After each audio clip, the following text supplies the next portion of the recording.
Okay, I'm just setting up the live stream. Won't be too long.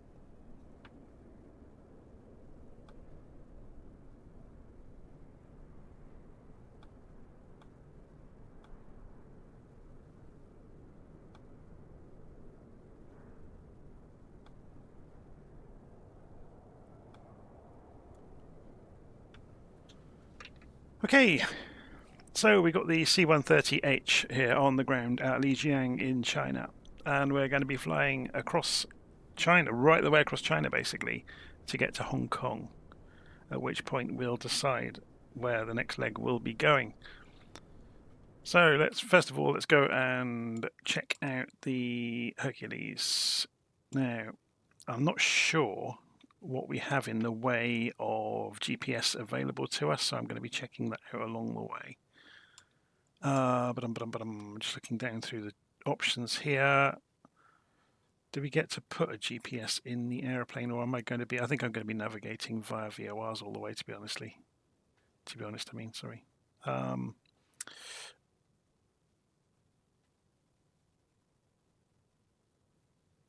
Yeah, I don't think this has it, so it's going to be VOR navigation, which is fine. Gives me something to do along the way, which is good. Okay, so let's go over here and we'll... Oh, this is interesting. Does this mean that all of my views are messed up? No, that's correct. Anyway, looking at the clipboard, we are going to remove the chocks if we have any. So let's go and have a look outside. See, there's no chocks in the airplane. Do we have any plugs or anything connected? I don't think we do. It's all looking good. And we haven't got any doors open. That's all good as well. So we're going to go overhead. Go to the external AC power, which is the one at the bottom left of the yellow bar, which is here. And we're going to go and switch that on. So external AC power is available, so we're going to use it. Bus tie switch below the inverters. We're going to go and switch it to tide. So that's here. And DC power on the green bus on the far left. Have I got that right? Have I written that? No, far right, sorry. Rotate DC power to align with battery. There we go. I'm following my own instructions here, by the way, so hopefully they still work. So control 0 takes us further overhead. Yeah, these views have definitely moved around, haven't they? Gas turbine compressor section in the middle. GTC door to open. So here's the gas turbine compressor section. So GTC door to open. Master to start. And the light will come on. Wait for on speed to illuminate. And then the bleed air valve goes to open and the air turbine motor to on. So bleed air valve is here. So we'll wait for on speed to light up. Give it a few seconds. Hopefully it will come on.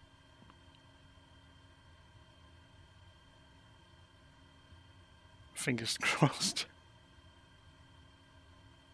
If it doesn't, I don't know what we do next. Maybe we try and start again.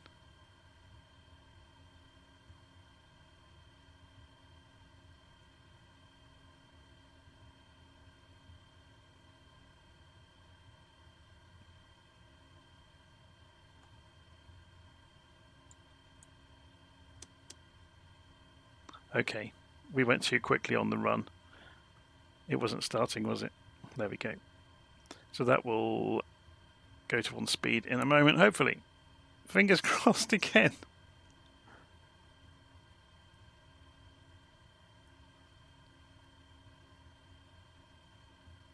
Come on, Hercules, don't do this to us. There we go. So then the bleed air valve can be opened and the air turbine motor can be switched to on.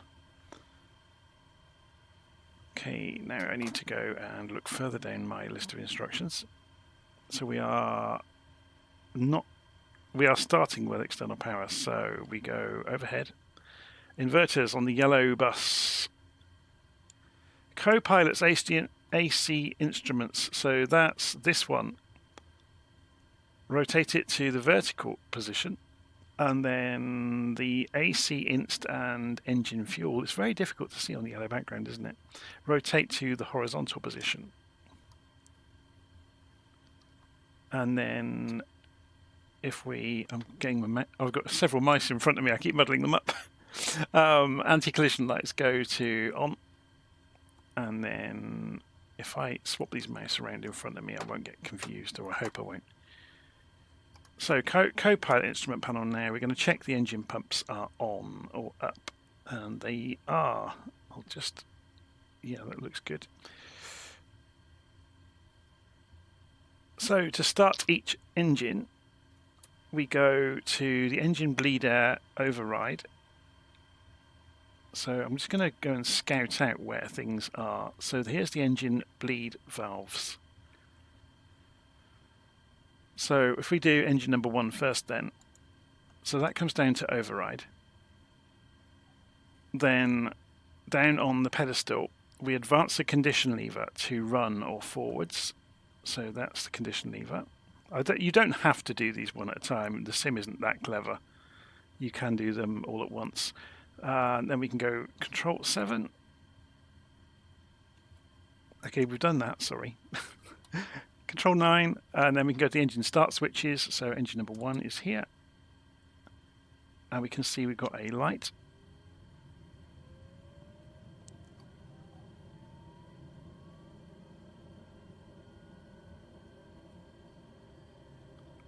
And then generator sections above the yellow bus, we can go and switch the generator to on.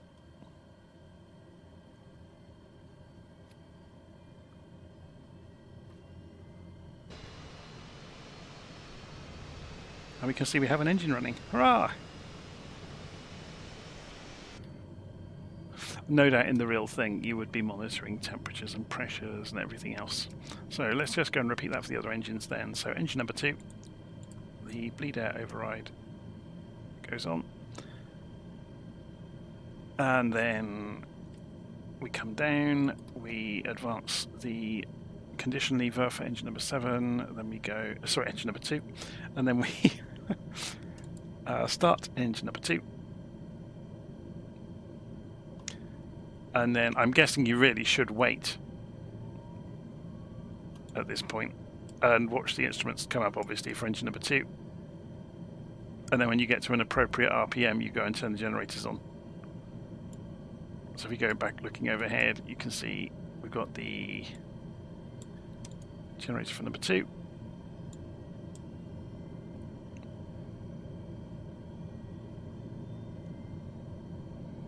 Okay, that's all looking good.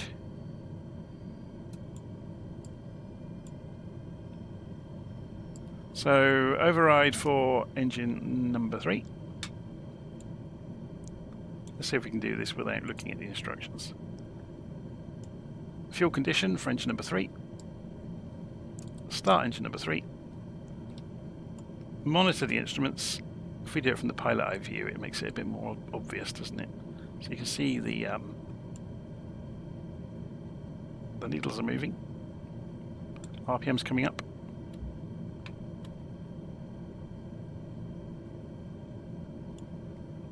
And then eventually we get to rotate the generator for engine number 3. So then this is difficult to see from this angle, isn't it? It's very distorted.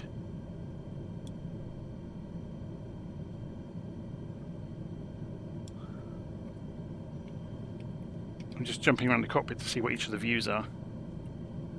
So anyway, Control 0 takes us overhead. We go and put the bleed air on override for engine number 4, and then come back down, advance the fuel condition lever for engine number 4, and then go and turn the generator on for engine number 4 after we've started it, I guess. Did we already start it? I can't remember. No, we haven't.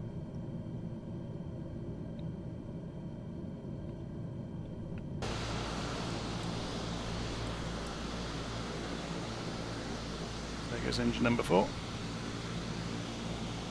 I've already filled the fuel tanks right up, by the way, or very nearly full up.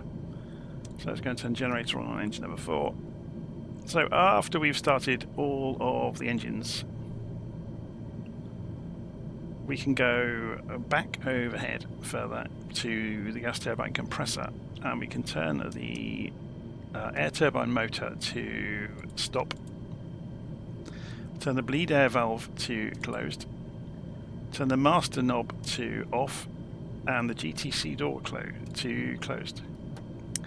Then engine bleed air above the yellow bus, we can turn them all to on, or their middle settings. We carefully move each switch back to the middle from override. Then further down overhead, we don't need to do anything. We weren't starting with external power specifically, so post engine start. Nav lights go to steady, so it's here. Boost pumps, so they are here, aren't they? Boost pump on, and boost pump on, boost pump on, and boost pump on. And then configure the nav radios as required, so we need to go and have a look at that because we are using the ancient hardware in the aeroplane. Is there no way of... Let me just have another look at this. Is there no easy way of switching out the hardware? Maybe there isn't on this version of the Herc. Okay, so we are going to go and tune in our first radio beacon, which is... We're going to go from one of these because we're going to have to fly from, unless we go for this one. So add Shanghai. So 11340. So we're going to have to move this over here to do this. So we've got the nav instrument here, and we'll go a bit further so we can see the decimals. 11340. And that will hopefully wake up on the HSI a little bit later on. So we can go and set the course though. So if we're going to take off runway 02, we'll probably be somewhere out here by the time we make our turn. If we're looking at that gap in the hills. So if we just add a waypoint there, so we want 105 degrees on our course. Obviously that's not the course we'll be doing for takeoff. So, oh, can we not do this yet until, no, maybe not until we got the instruments up and running. Let's have a look. So we might have to use range lock here.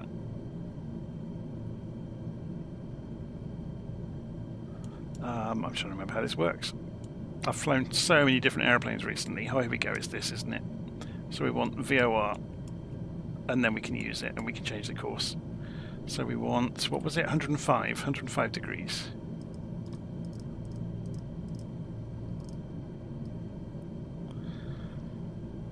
Okay, we're getting there. Calibrate the altimeter.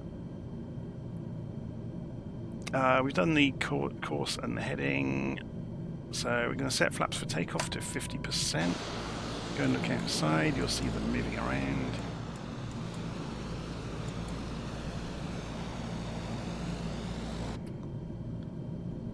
And we can go and taxi out, but we need to go and put the taxi lights on first. So we'll go over here and we'll find the lights switches. So taxi lights is here. There we've got landing lights over there. So we'll come back to those for takeoff in a moment.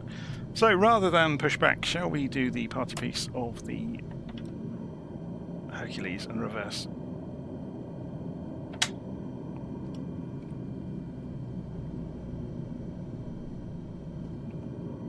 A bit further.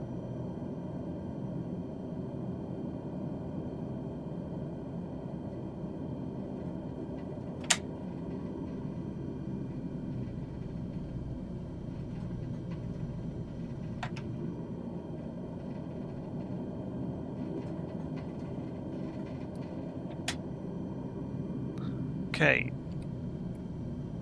so let's go and have a little look at where we need to go. So we know right turn and then down the taxiway. Okay, so over there is the taxiway.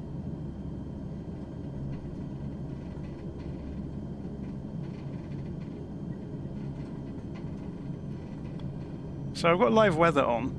It's very still where we're departing from. So hopefully if the weather is nice, we'll get good views of the mountains. I've deliberately chosen a more northerly route towards Hong Kong because so we go across more interesting terrain, but I really don't know if the satellite imagery is going to be any good across China. We'll have to wait and see.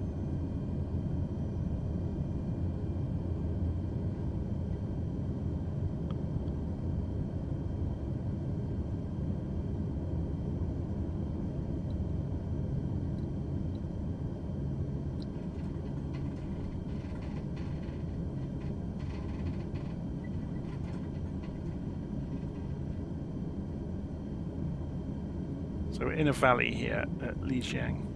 Well, Lijiang is about 10 miles away, actually. The actual airport we're at. I'm going to have to look up its name. You'll have to bear with me for a moment. So, Sanyi is the name of the airport we're at.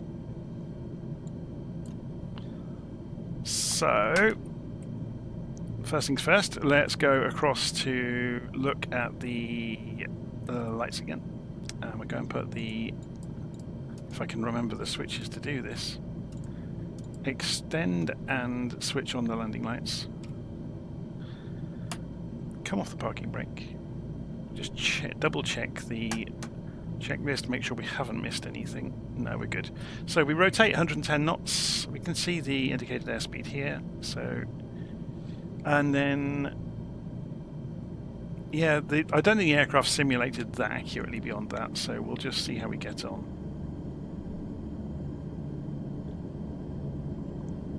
Okay, so easing the throttles forwards. Full throttle. 60 knots.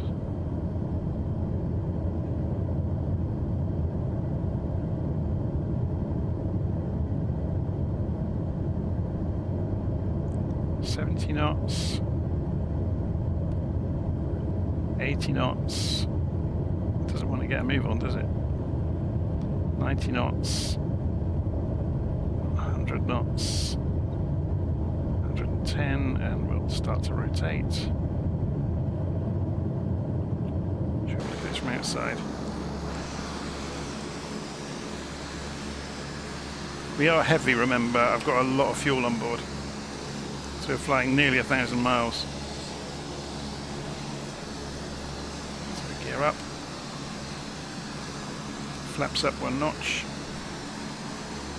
Get some speed going. 150 knots just coming up. So we'll maintain a straight line for the moment. Going to give it a bit of elevator trim to hold the climb.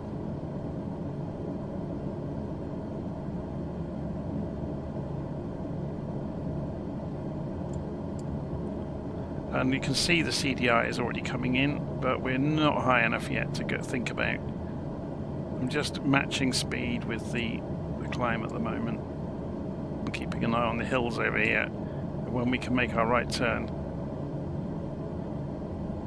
So we're not on that 105-degree radial into that nearest VOR yet.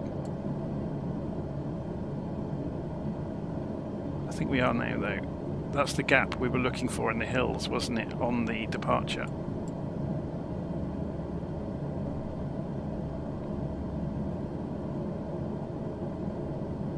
Okay, so let's go and raise the flaps. See if it makes much difference to our airspeed. Probably won't.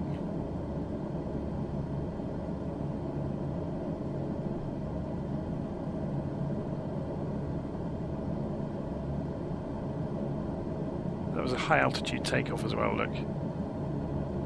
So that was another reason for the slow getaway.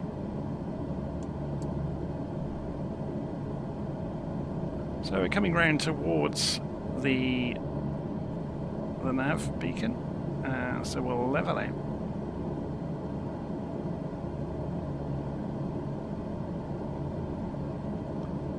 And a bit more trim. Don't want to overdo it.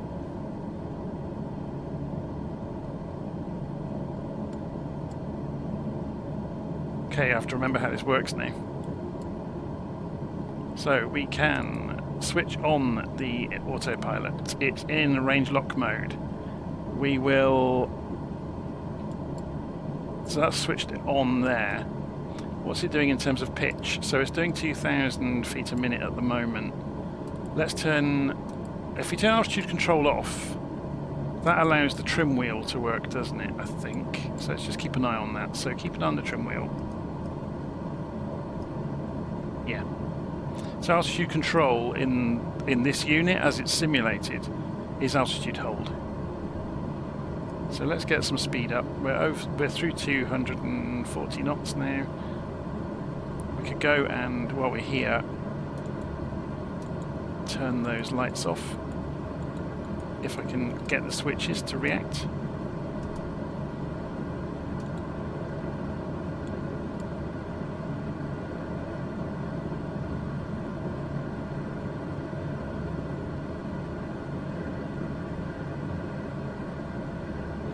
I'm just going to go and have a look at the engines and see how much we're pushing them. If I go full throttle, so RPM is flat out.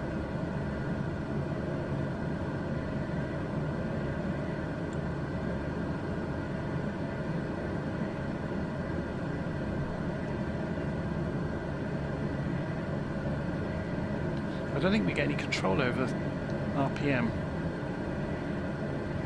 It's automatic.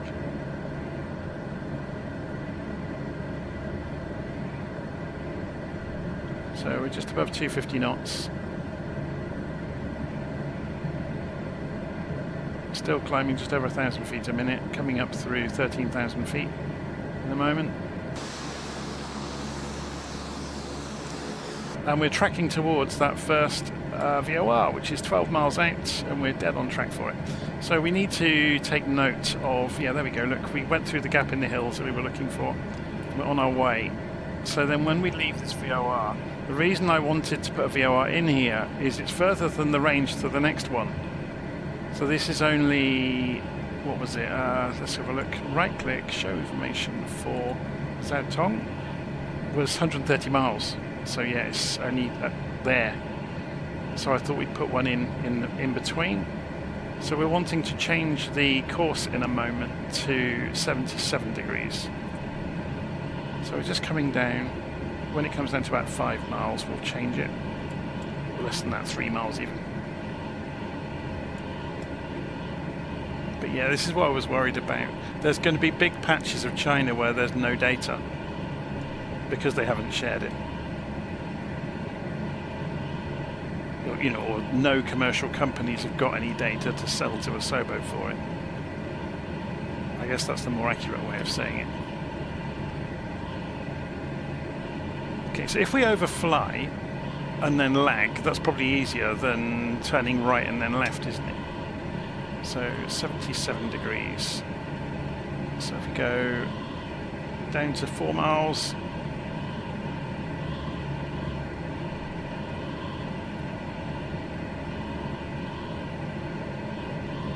up to 15,000 feet now. Right, let's turn then 77. Yeah, it's doing a left turn look instead of going right and then left. So we did it about the right time. So we're still going 2, but it had enough knowledge there to not go right to hit the CDI.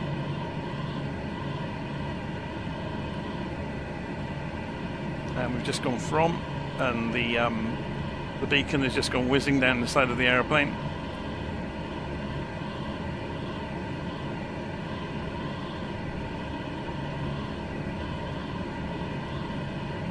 So, Commander John Pookie84, is that in the live stream chat? Is doing the round the world in a Ford Trimotor. I'm doing different aeroplanes all the time to keep it interesting.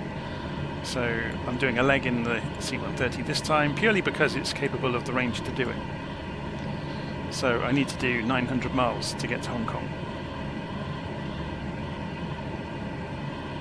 So I am going to come off the pitch a little bit. just lower the climb rate to get the speed up.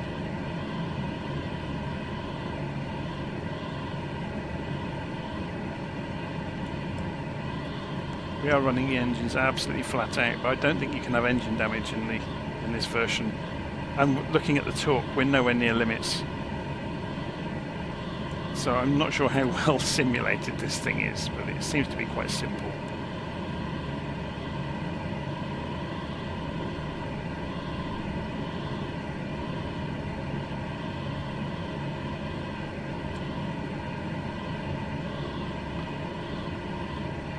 Okay, so we can start to get ready for the next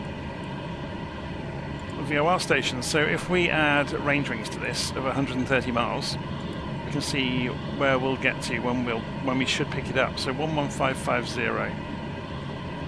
So what we'll do is bring the heading bug around so we can go to it when we are changing the radio. Hopefully that makes sense.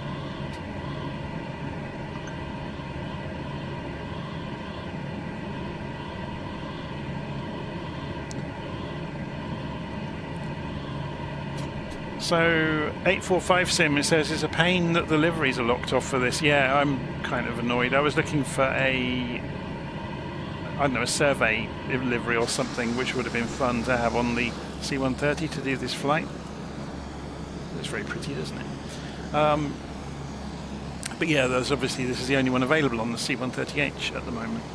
And if Captain Sim keep playing those sort of games, they're going to get their comeuppance with the new simulator, aren't they? Because the marketplace has the option for trials, which the seller has to opt into. So people who don't let people try their aeroplanes won't sell very many, will they? But I think it's I think that's going to be one of the most important parts of the new sim, is that you can try aeroplanes out and you can rent them. So if you're not entirely sure, you can rent one out for a while. And if you then go on to buy it, the rent is taken off the rental cost is taken off the purchase price.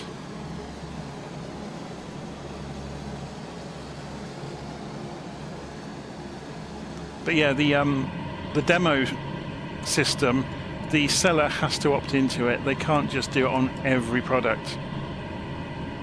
So I'm guessing that's how the people who make junk for the flight sim will still get away with selling junk. They just won't opt in. And they'll catch people unaware, and they'll, yeah, as they always have.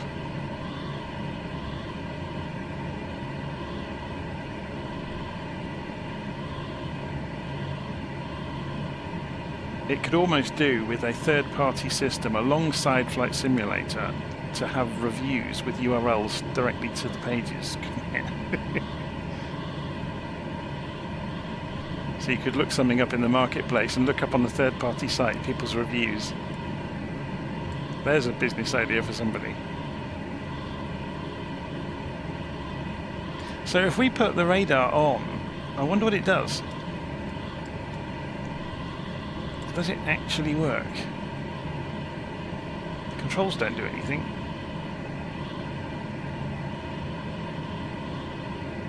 Unless they don't mean this one, unless there's something else that we're not seeing.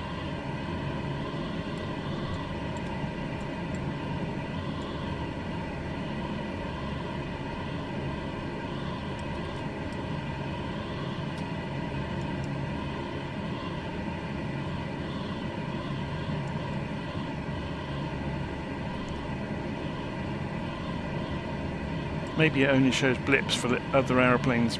I don't know. So we're coming up through 21,000 feet.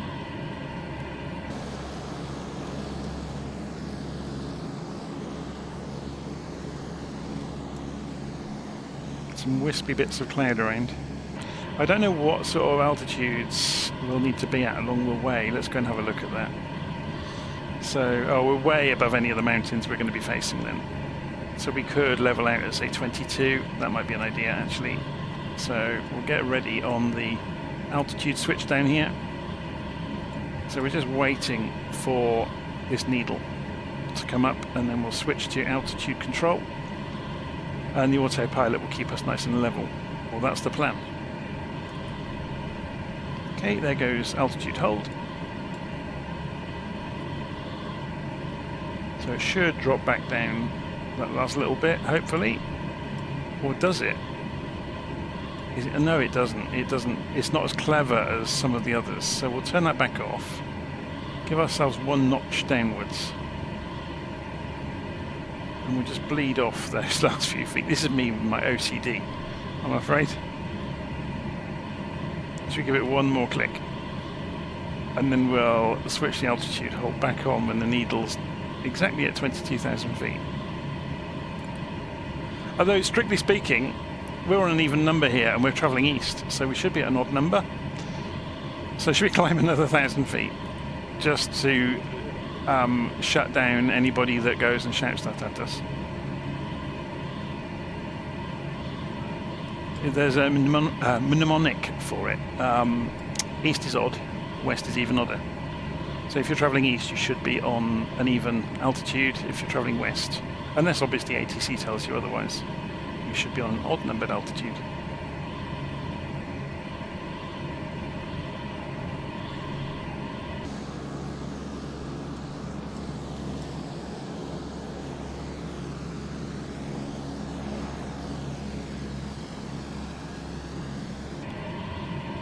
So when we get up to 20, actually while we're climbing we could get the navigation sorted out, so we should be well within range of the next station. So what we'll do, we lined the heading bug up, so we will switch this over to gyro pilot mode, isn't it? That follows the heading. Oh no, it follows this one, but that's in the middle, so it doesn't really have a heading track mode, but you can use that as a visual reference. So we're just going the direction we're going at the moment, so we then go and retune the nav radio to 11550.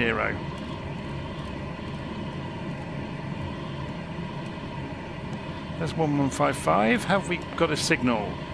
Yes, we do. So then we can switch this back over to range lock mode for localizer. And the airplane is tracking right slightly to get the 77-degree radial into the next beacon.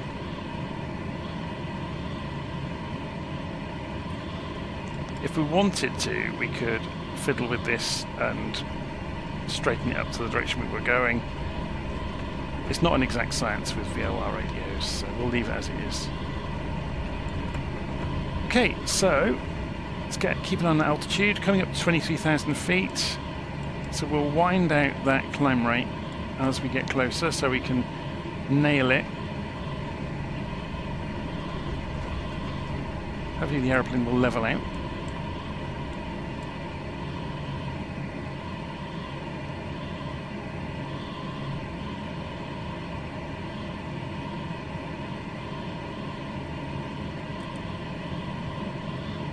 So I've leveled it out. Climb rate's coming off, and we've pretty much hit the 23,000, which is good. So settle in for the next few hours.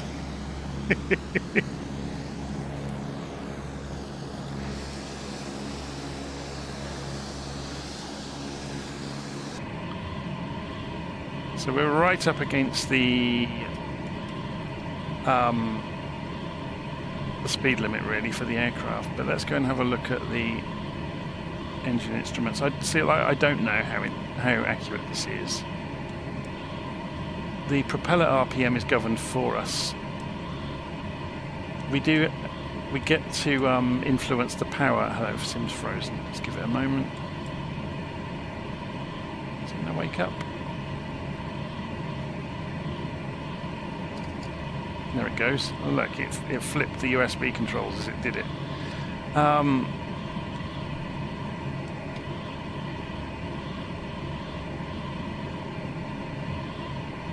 So oil quantities are fine. Cooler flaps. Now, this is a good question. We're at 25,000 feet.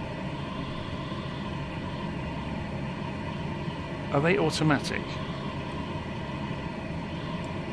Is there anything we need to manage here? So there's the fuel quantities across the board. Loads. got the generators.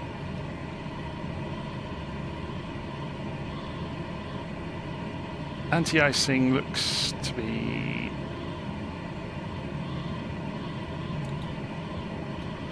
It's interesting, isn't it, look?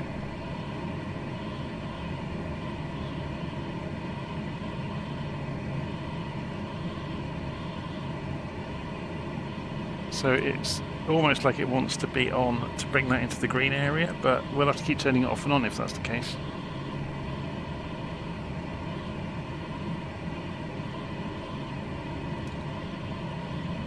Because it's going to drop away as soon as we turn it off. If we leave it on, will it overheat? Because they're a bit on the cold side, weren't they? And you really want them to be in the green. But again, it depends how well it's simulated. I think it's just going to keep climbing, isn't it, until it goes into the red. It wasn't hurting us.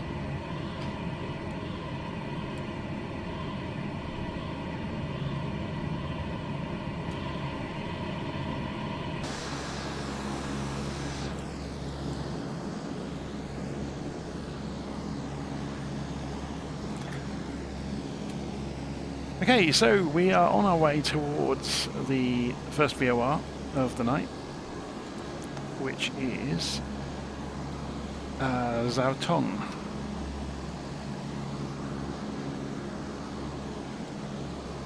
Should we pull this route map into Navigraph as well? So if we copy it to the clipboard, go and open Navigraph. And unload what was in it before and put this back on a world map and go and do a new flight and go in pencil, put this in here, remove that, press enter, and we should get our flight plan. There we go.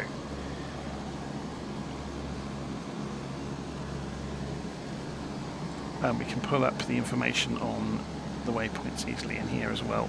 But this doesn't give you range, which is always interesting to me.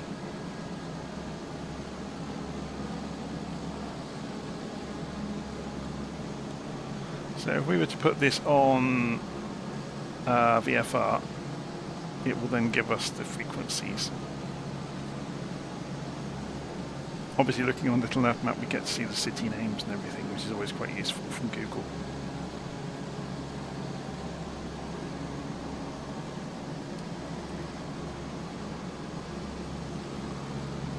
Okay. So what I'm going to do is leave it going towards... I'll be back online as we approach each VOR along the way. So obviously this is more of a monitor and keep an eye on the aeroplane kind of flight. Not really a very interactive one, but it's... Unfortunately, China is huge and there's no other way of doing this, so I thought we'd get out of China in one go if we possibly could. So we're heading down to Hong Kong. After we leave Hong Kong, I'm guessing we'll end up going via Taiwan, follow the islands, then through Japan. And then we'll probably jump across to the Bering Sea and, yeah, into Alaska. Because that allows us to have a nice route then to go across the US as well during our route. And then go up through the top of Canada, Iceland, and home. Or, sorry, Newfoundland, Greenland, Iceland, and home. So it's probably going to be about... Well, it depends. If I start using smaller aeroplanes, the number of legs will go up enormously. So what I'll do for the moment is open the window layout, go to the minimal window layout in LittleNavMap that I invented and saved as a default. You can do it yourself, it's very easy to do. And we'll leave that up there. Some of these mountains are huge, aren't they? And maybe it might be so you can see the place names on here. Might be interesting.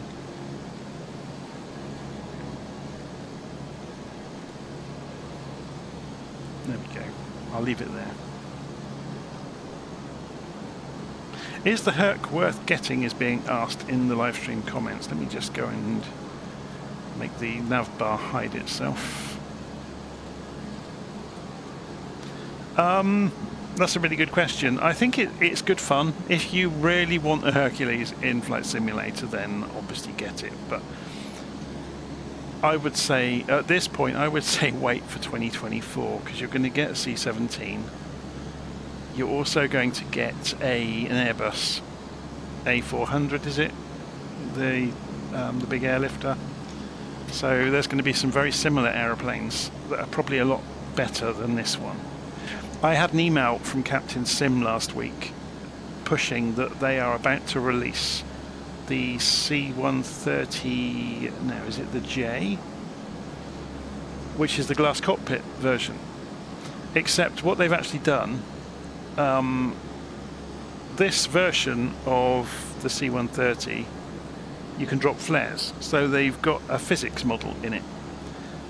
I think they're pushing the idea that the C130J you'll be able to do airdrops of, you know, pushing stuff out the back. But it appears to be exactly the same aircraft model with the old cockpit. It isn't the glass cockpit. And I emailed them back and said, you do realise that people are going to know that it's the wrong cockpit and you're going to be hauled all over the coals for it. And I haven't had a response back. So I didn't, to be honest, I didn't expect a response back.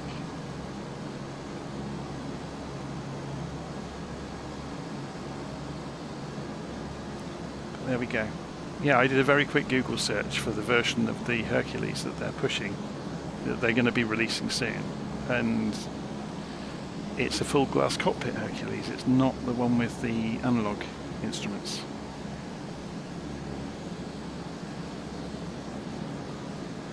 So we'll wait and see. They may surprise us all and bring out a glass cockpit Hercules, who knows? And they may not. But full disclosure about 2020, as soon as 2024 comes out, I will be switching. So I put the order in last night for a new computer, which will be arriving probably in the next week. And then I'll get that sorted out, obviously, before Flight Sim arrives. And yeah, it's been bought specifically for Flight Sim 2024. I've been saving for it for months. And I will be paying for it for quite some time. On the advice of my other half, rather than buying it outright, she said, no, you keep the money in your account. She used to be a chartered accountant. She said, keep the money in your account and you use 0% finance as much as you can, and you only pay as you have to. Even if you put the money to one side, you keep it till you have to pay it. It's quite useful having an ex-chartered accountant on hand at times.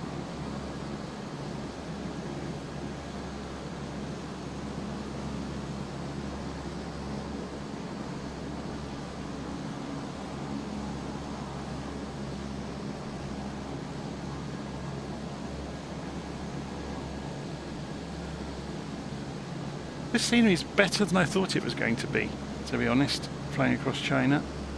So I'm going to get past this next waypoint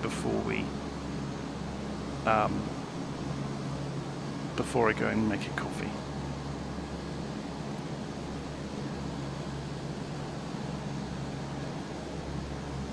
Is 2024 free for owners of 2020? No.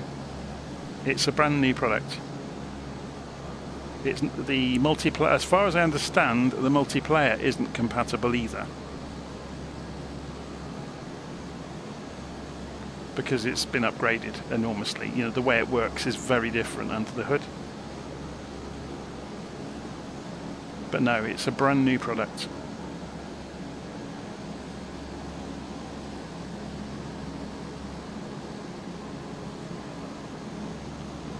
To be honest, I'm surprised they're still allowing aircraft to be side-loaded in via the community folder in the new one, because the level of piracy in 2020 is just off the chart. And why it hasn't been dealt with, I'll never know. They could have implemented it, some sort of public key cryptography or something to manage licenses, even for community aircraft, but they haven't. So what's the price for Flight Simulator? Just go to the Microsoft Store and have a look. It's listed.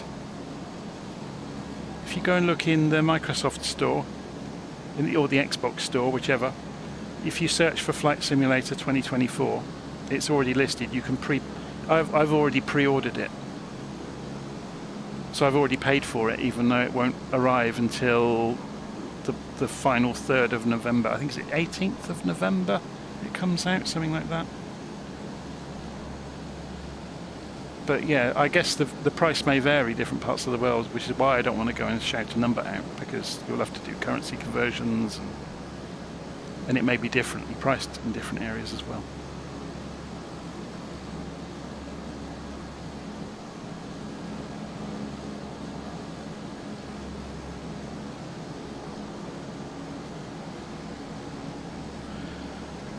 Okay, let's go and have a look. So we are closing in on the Zhaotong VOR. So within the aeroplane, we can see we are 29 miles out. So as long as the wind, there's hardly any wind, look. So we could just go and switch over on the guidance to gyropilot again, so the aeroplane will just fly straight and level, which it's already doing, and that gives us some time to go and tune in. 11550, we were already on that, weren't we? Because we were flying to it, but we can change the course to 108 degrees. See, obviously if we were to go and track to that course now, the aeroplane will actually turn left instead of right. But if we wait until we're only a few miles from the VOR, it's usually clever enough to figure out that there's no point turning left, I'll start turning right. So we're flying along, and the new track is to the left of us, which is true, look, because if you draw a line here, the new track is to the left of the aeroplane.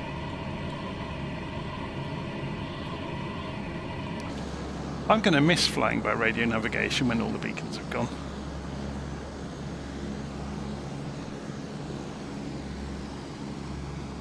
I think the biggest shock to me about the new sim, and they've said, oh yeah, the storage is going to be massively less and so on and so forth, the bandwidth requirements are extremely high, and they're going to be a problem for a lot of people.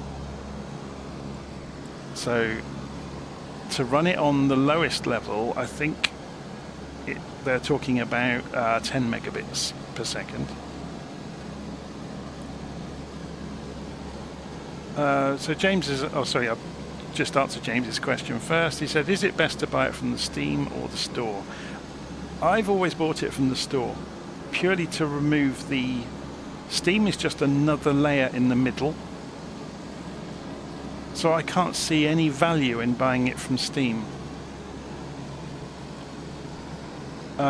But that's just me. I'm a developer, so I tend to do things in the way that requires the least complication.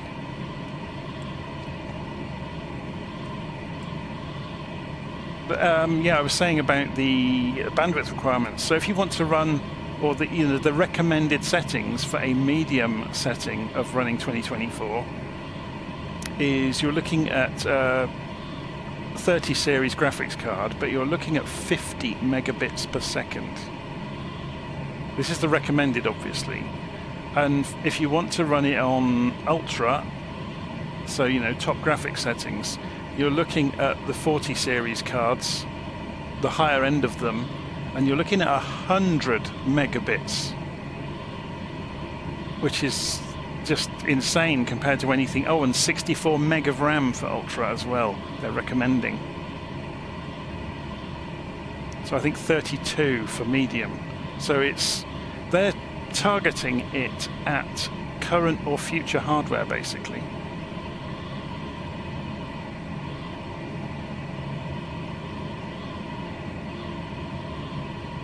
So Mike says, when I go and get 2024, I plan to download the actual program. Well, that's how it works. You do download the program. When you buy it from the Microsoft Store, it downloads the binaries to your machine. But then while you're flying, the scenery will download to your hard drive. Or your storage, I should say, because they're not hard drives anymore, are they? So we've just gone through 3 miles to go. So let's go and switch this. Actually, we could, if we wanted to, go and change the... Oh no, let's just go and switch it to heading track again. So, range lock. And we've shot over the top of the VOR. And now it's overshot the... You can see that's just happened.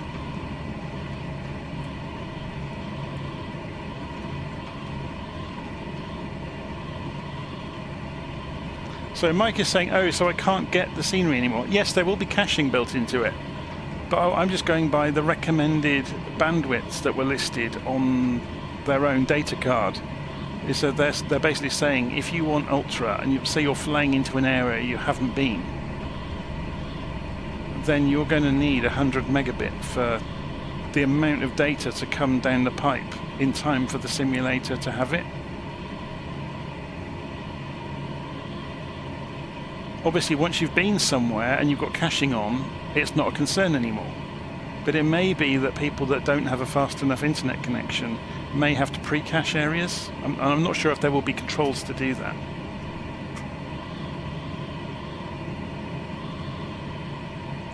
So yeah, just answering Mike's question there. So cloud-based for the scenery, yes. That's how they've saved the footprint of the simulator. It's a much smaller footprint on your storage now, or in the new one. And the reason for that is the current version of Flight Simulator has that, you know, the patchwork. You probably see it over China. You see this patchwork where there's no textures? That's the ground map that's on my storage. That's not coming from the cloud. They've done away with that as far as I can see. So it's going to be fetching the ground map as well as the dressing for it then.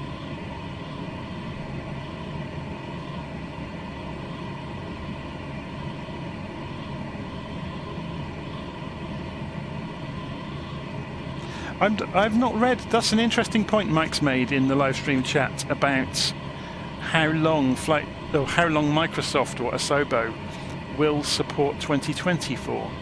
I'd not seen any dates on that, so that's news to me. That's interesting. So if they are going to support it through to 28, that's interesting.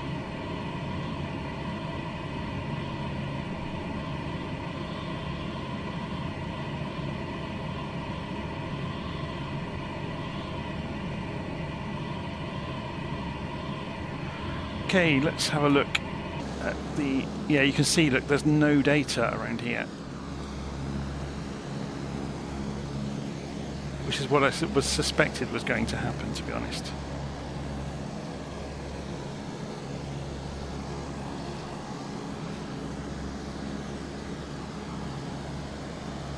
And I imagine that's to do with China, or no companies having data for China that is saleable or that Asobo were interested in purchasing.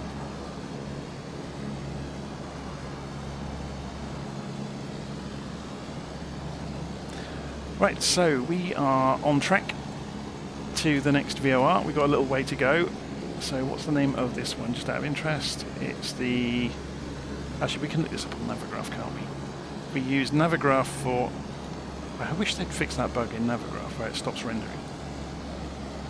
Lijiang 114.3, we'll be switching over to it soon, but we'll carry on away from Zhaotong for the moment. If we zoom out a little way, you can see all the way down to when we're nearly at Hong Kong.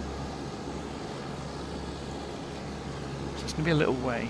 It shouldn't take too long actually, we're making really good progress. So, I'm going to go make a coffee. I'll be back in a few minutes.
Okay, I'm back.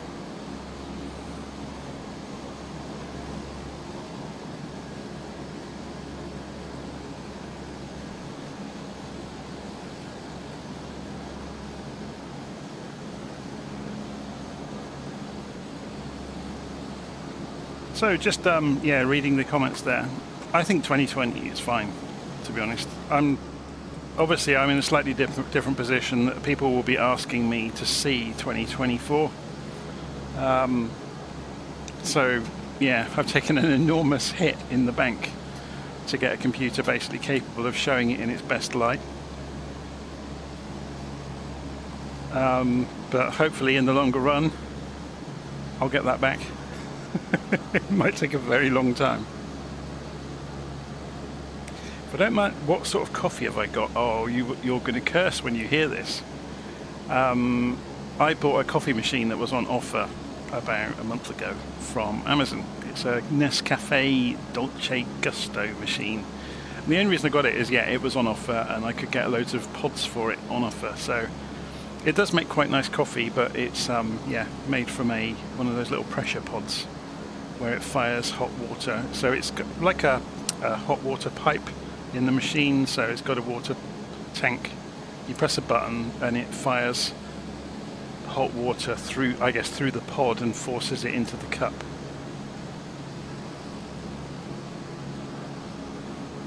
But at the moment, the coffee I've got in it is I think Costa Coffee cappuccino cups or something. And the one I've just made just now is just a flat white, so it's just, yeah, it's not any sort of posh coffee.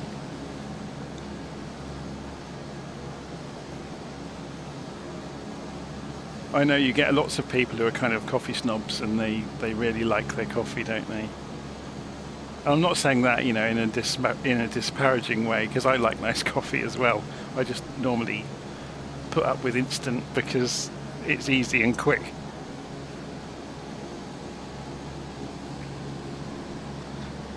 So Captain Nathan asks, would you recommend the C130H to people who want to fly a fairly realistic and good sounding C130? Absolutely. Just don't expect it to be study level. There's lots of switches and knobs and buttons, so if you go and look around in the cockpit.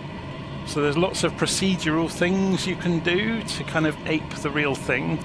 And during startup, it does reflect that, you know, in what you have to do to start it up. But in terms of actually, you know, putting the power down and monitoring temperatures and all the rest of it, I would question how realistic it might be. So I think what it might be is a very, very good 3D model with not much behind it. And you'll notice when you look at the clipboard, yeah, there's a lot here, but all that's really doing is either setting off animations or switching things on and off.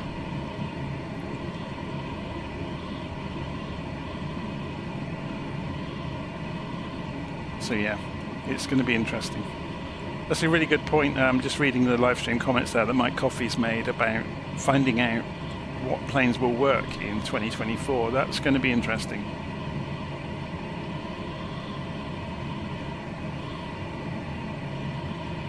Because I've pre-purchased what's called the Aviator Pack, which will give me all of the latest 2024 versions of all of the aeroplanes.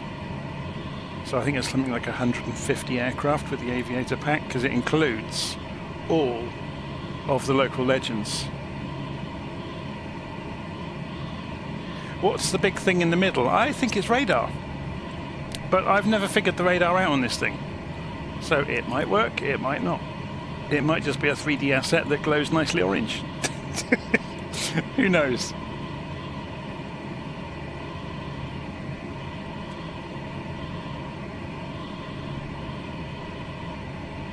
There's a good chance that I may end up keeping this old computer, because my middle daughter actually learnt to fly simulators a couple of years back before 2020 arrived. She was flying FSX and taking part in group flights and everything. And then everybody moved forward and she didn't have the hardware to do it. So she's been a bit like, I don't know, stuck ever since. So given that this machine I'm using has got an NVIDIA 3080 in it, it will easily be able to run Flight Sim 2024 on medium settings, and we've got fibre to the house, so bandwidth won't be an issue either. So this computer might go to her, with the condition that it remains mine, but she's borrowing it maybe. But it's a difficult call. I've already had the conversation with her, because there's basically, if I was to sell this computer second hand, I'd probably get easily over £1,000 for it. So that's a lot of money to donate to somebody, watching it depreciate while they're having the fun with it, but that's what you do with your family, isn't it?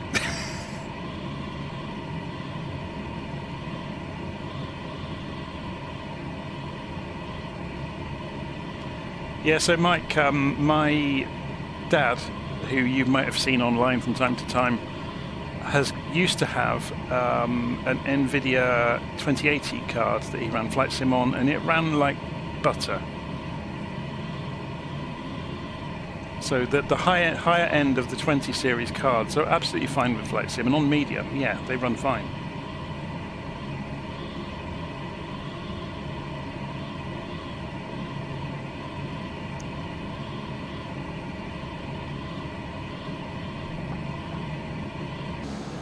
Because the only thing you really get with Ultra is a longer draw distance. That's the only major difference you're getting. So if you happen to like flying at low level, it's going to make no difference to you probably.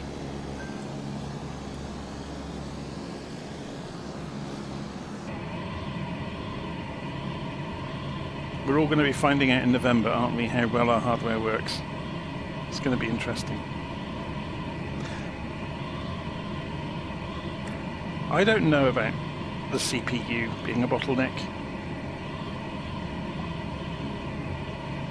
Because, for example, this machine here, if I go and open Task Manager and we go and have a look at the performance graphs, look at the CPU.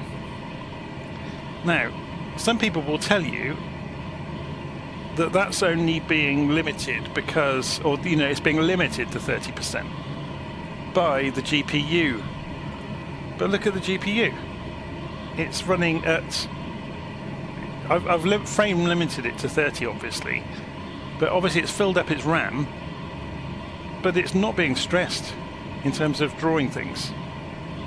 So, I don't know. I really don't know what causes Flight Simulator to have a fit. I mean, I'd have to open the developer panel, wouldn't I, to see what's stressing it.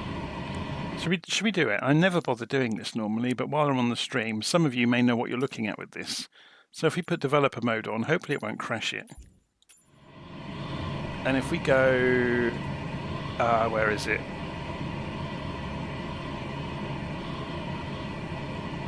Tools... No. Is it debug? Display FPS. So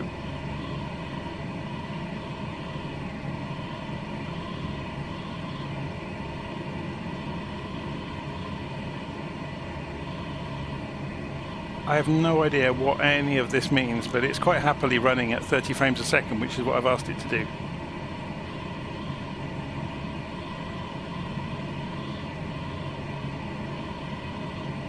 Yes, I fully appreciate that I'm at high altitude, so it's not being stressed at the moment. So GPU is spiking bizarrely.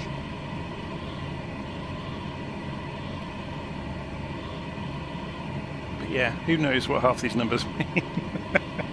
Limited by GPU. It's saying here, I'm using DirectX 11 because the latest NVIDIA drivers have problems with DirectX 12. Anyway, should we turn dev mode off?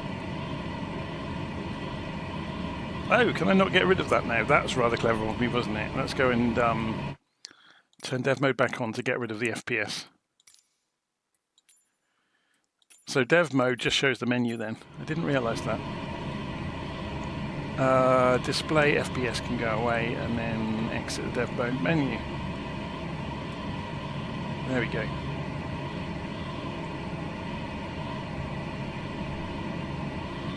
But I typically always run Flight Sim frame limited to 30 frames a second. I've never seen any reason not to. And bizarrely, running it in 4K, I'm only running it in 1080p because that's what I'm sending out to YouTube. I've got a 1080p monitor on purpose because of that. I used to run it on a 4K monitor and then downrate it through OBS. And to be honest, running in 4K wasn't a big hit on the GPU. Because if you think about it, the number of polygons and the textures don't change.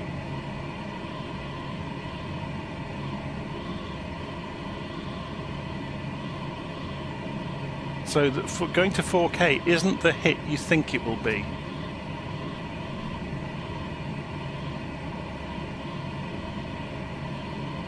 Because remember, graphics cards can throw pixels around at a crazy rate. So man, it could easily run Flight Sim in 4K at 30 frames a second in Ultra.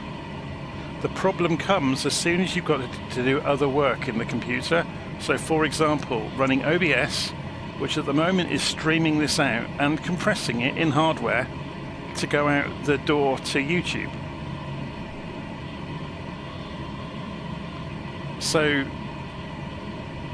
that workload, as well as doing all of the Flight Sim stuff, taking a 4K bitmap down to 1080p in hardware and doing that at the same time as rendering, took it just out of the ability to be able to smoothly record frames.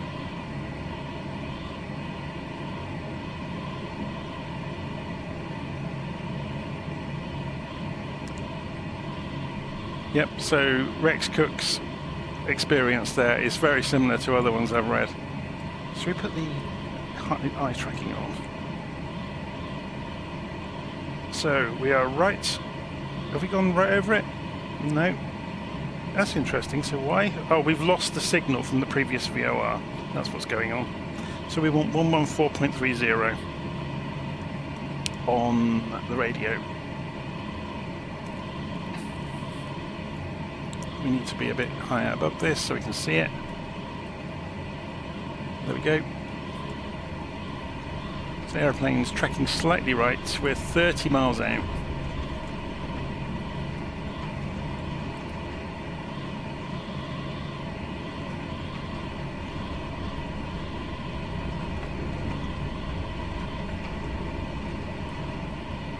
So we're about to go over city of, now is it Lijiang? Is that the name of the city? Yes it is. So if we go and look outside, have they got decent data for this? Well, it's better.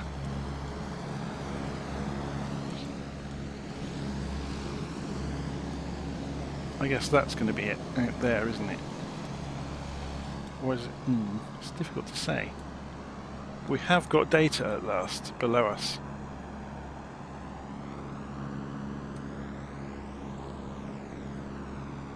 Okay, so that's this strip of buildings just here. Jiangji. And there's a lake over to our right.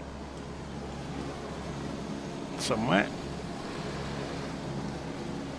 It looked like there was going to be. Huge patch of green. No, it's further away than we think. It's way... Well, there used to be a lake down there. Did it dry up? Or is it just because it's got such poor data for this area? There's an airfield over to our right as well, but it's not on the map by the look of it. So, Xingzhen is... Yeah, the map hasn't got half the stuff on it, has it? Oh, this is Xingzhen then down here. Sorry, I forgot we're at altitude.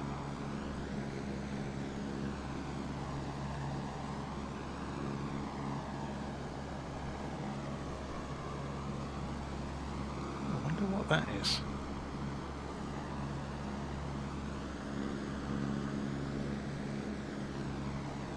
It's probably polytunnels, isn't it? Growing macrobiotics, or whatever they call it. So Lijiang is over to our left now then. So this is it.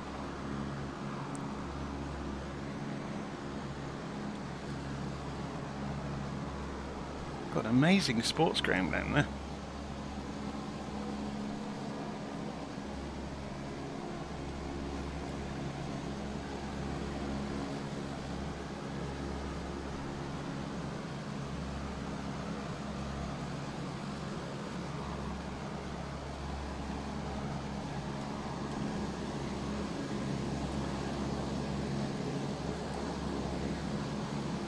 So we're heading in towards the Lijiang VOR, and when we leave it, we want to be on a course of 116 degrees. So we could do that now, because it's only a shallow turn. So yeah, we're 9 miles out, so we'll go 116, and the airplane will bank left to get onto the radial before we get to the VOR station. See the flight director's having a bit of a fit with it, saying no, don't go that way, go this way.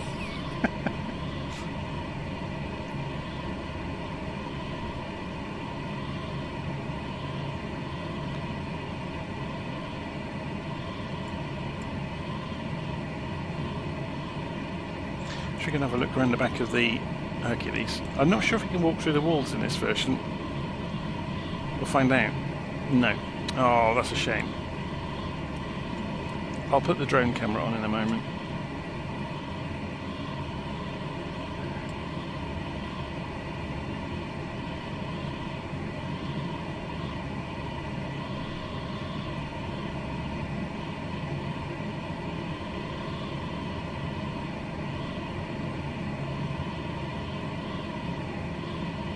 Yeah, so if you're running DLSS, you're not really running at the resolution you think you are. You're running at a lower resolution, and it's hardware upscaling, isn't it? It's clever. It's very, very clever. And it's using AI to do that. So I think it's tremendously clever what they've done with DLSS.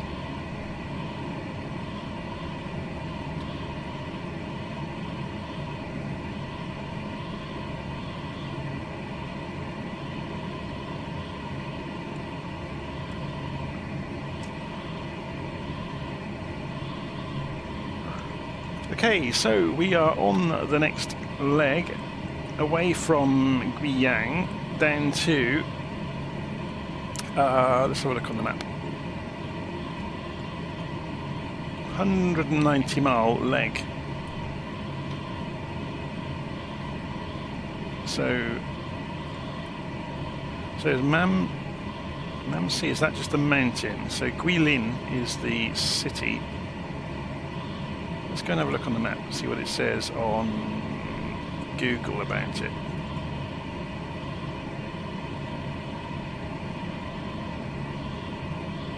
So Mamsi, oh, that's the name of the waypoint there. So Guilin is the area. There's an airport here, Lijiang Airport.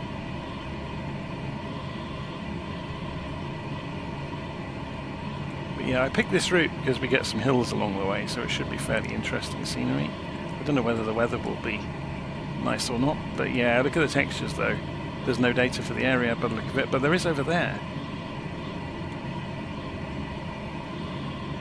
So hopefully we'll keep our fingers crossed that by the time we get to the mountains, maybe there'll be some better data.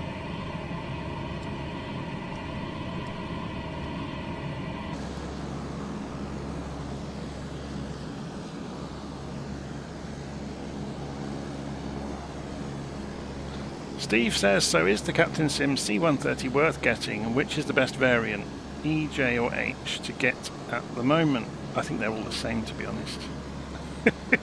Which probably isn't what you wanted to hear. But this way, it's very nice, this one. I've got nothing to complain about with it. It's not study level though. It's difficult. It's kind of in the middle ground. I think Captain Sim have bought a very, very good 3D model, and they've spent a lot of time getting it to work nicely. But the what's behind, like I said earlier, what's behind those instruments is quite simple, I think.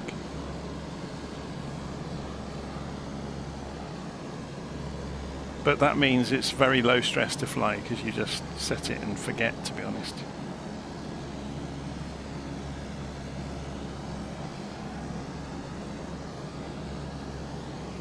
So 2024 is supposed to use hyperthreading and DDR5 better, so anyone with newish machines should get a good bump in performance. So that's what I'm kind of banking on. So Mike says, I have a study level Comanche and non-study level Coronado, and I enjoy both. So do I. I like all the aeroplanes, to be honest, but then everybody laughs about that whenever I do a first look at anything. I'm always super impressed with just about everything. I think quite a lot of people are overly critical. I will find fun in most things, and even the most basic cheap aeroplanes, the Latin VFR Airbuses and things like that, they're sold at a price point. So, you know, the flip side of that is you can go and spend £35 or 30 in sterling UK. I can spend, you know, roughly twice what you might pay for a Latin VFR plane in the marketplace, and I can go and buy the PMDG 737-600, and then I've got a study level 737. Although I think the term study level is a bit overused. A very high fidelity 737-600, which behaves mostly like the real thing.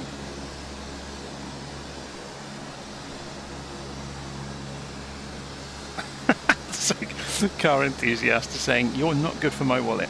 I've bought 15 or more aeroplanes because you made a video about them.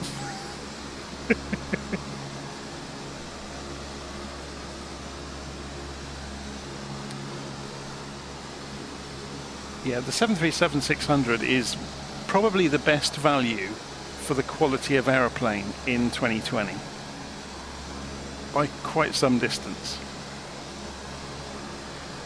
I'm not sure how much the DC-6 costs though, because it's very good as well. So if you like old turboprops, well, it's not turboprop, is it? It's radials with superchargers. If you like old engines anyway, and giving yourself post-traumatic stress disorder, the DC-6 is great fun. Oh, crikey. So yeah, okay then. The DC-6 is sometimes on offer, so keep an eye out for when it's on offer.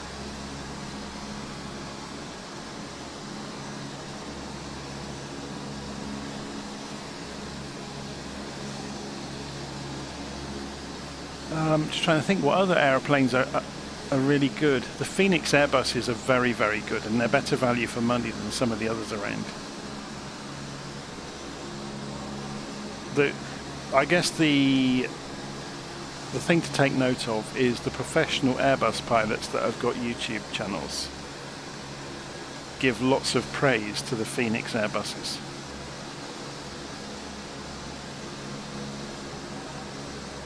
Yeah, the Horizon 789 is good as well.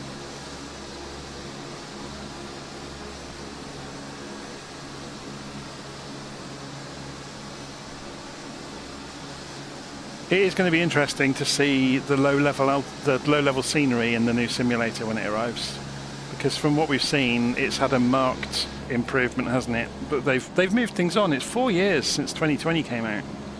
It's easy to forget that.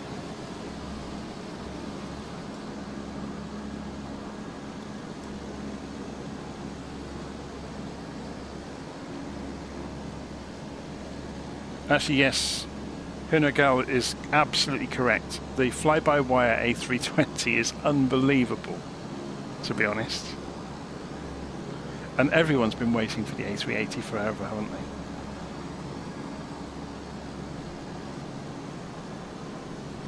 So Paradisky, yeah, I've gone for the aviator version, because I want to see the new versions of the aircraft that I had, if that makes sense. I'm probably not going to even try loading existing aircraft in until I've had a good look at most of the aircraft in the new sim. So you'll be expecting something like 150 videos out of me as I try each one out.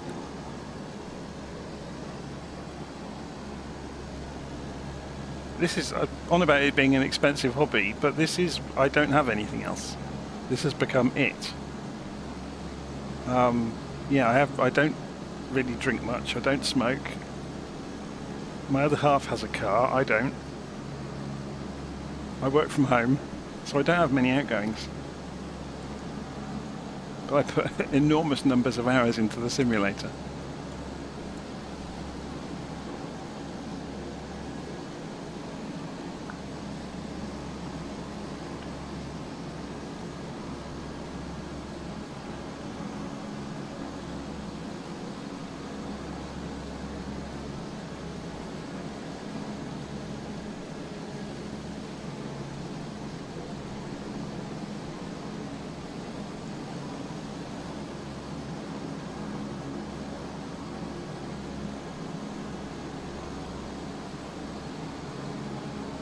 I did a check the other day and wrote a blog post. Let me go and pull it up on the screen because it's the easiest way of showing you this. So if I go to johnbeckett.substack.com, and where did I put it?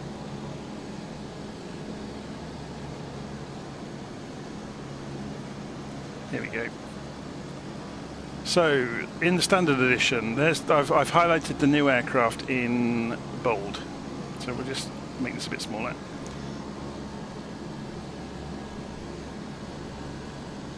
So you've got things like the air tractor, that's the crop spraying plane. Actually, let's do this. I'm going to go through this twice. I did a second post with pictures of them. So you've got the A321, which is new, you know, as far as the built-in aircraft. The A330 is going to appear finally. And the Beluga, the A400M Atlas, that's the huge turboprop Airbus. The H125 Airbus helicopter, that's like the business one, isn't it? Well, it's used by, you know, for oil rig ferrying, things like that. It's the airship. The Archer Midnight is an electric plane. CGS Hawk Arrow 2 is a little ultralight thing, I think.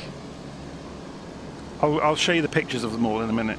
Cessna 400 Corvallis, which is very similar to the 414. De Havilland Canada, that's the firefighting plane. Draco X is another new electric plane. The Air Crane, which is the giant helicopter. The Thunderbolt, which is the A-10 obviously. Hot Air Balloon. Hart Aerospace ES30, I can't remember what that is. The Jetson 1, the Joby S4, oh, yeah, I'll just read through them quickly. MX Aircraft Company, MXSR, the Gyro M24 Orion, the Parachute Sky Rascal, the R66 helicopter, STEM S12G, the Boeing 737 MAX 8, so that's going to be an interesting one to look at. I can't imagine that the avionics are going to be accurate, but you never know. Zivco Edge 540, and then in Deluxe you get, in the way of new aircraft, the Albatross, the AG truck from Cessna, the Titan, the Cessna 404 Titan. Oh, sorry, I said 414 earlier. It's a different plane earlier. Anyway, 404 Titan, 408 Sky Carrier, the Dornier Sea Star, and then Premium Deluxe, you get the Airbus helicopter, the H225. You get the 747-400 Supertanker and Dreamlifter. You get the C-17, the Chinook, which I'm guessing is the Chinook I've just bought, but you never know. The Pilatus PC-24, the Pipistrel Taurus, the Saab, and the Zlin Savage Norden. So if we go back, this is all on my blog, by the way. If you go to johnbeckett.substack.com, you can go and subscribe to the blog for free, and you'll get emails when I post stuff. So if we go back and Let me just find it. Here we go. So I've got pictures. I went and found pictures of them all. So there's the air tractor. There's obviously the Airbus A321, A330, the Airbus Beluga. It's a lovely looking thing, isn't it? That's the Atlas, used by several militaries around the world. I've seen some air shows, seen some performances by these things at air shows. They're stupendous. They throw them around like fighter jets. The Airbus H125, so it's used by the police, isn't it? Quite commonly, and mountain rescue, people like that. H225 is the one that's used to go out to the oil rigs, things like that. There's the airship, the Skyship 600. Got the Albatross. That's the Archer Midnight, which is the one I mentioned as a electric aircraft. Boeing 737 MAX, obviously we know what a Boeing 737 looks like. 747-400 global supertanker. So this has actually been retired from service now in the real world, but can you remember this came out for the sim and then rapidly disappeared? Obviously Asobo said, we'll pay you, don't sell it. We want it. I think it was on sale for like 24 hours before it suddenly vanished. Then you've got the Dreamlifter, which is obviously just a wide-body 747 basically, with a huge Beluga-style lump on the back for carrying bits of other aeroplanes around.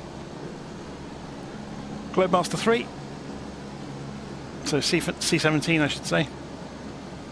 So there was a version of this. I wonder if it's a remake or if it's a development of the one you can get for free.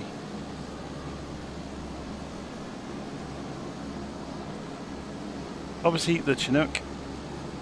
So I wonder again if it's a new one or if it's the same one I've already got and just a new version of it. So Cessna 188AG truck. So that's another crop dusting type plane.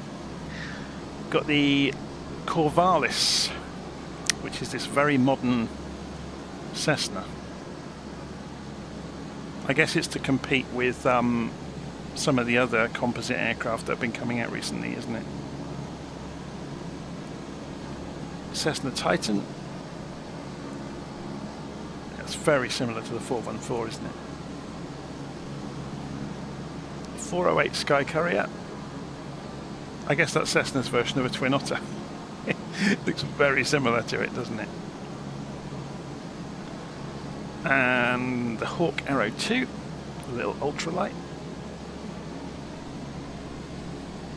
De Havilland Canada CL415. Now, people who buy the Aviator version or pre-purchase, I'm not sure if it's just the Aviator or the others as well, you get, if you pre-purchase Flight Sim 2024, you get this for 2020. But I'm not sure if they've rolled it out to everybody yet. So Dornier Sea Star is this little amphibious aeroplane with a push-me-pull-you kind of arrangement on top of the wing. Draco X, which is the bush aircraft, I guess you could call it. STOL, VTOL, vertical takeoff and landing.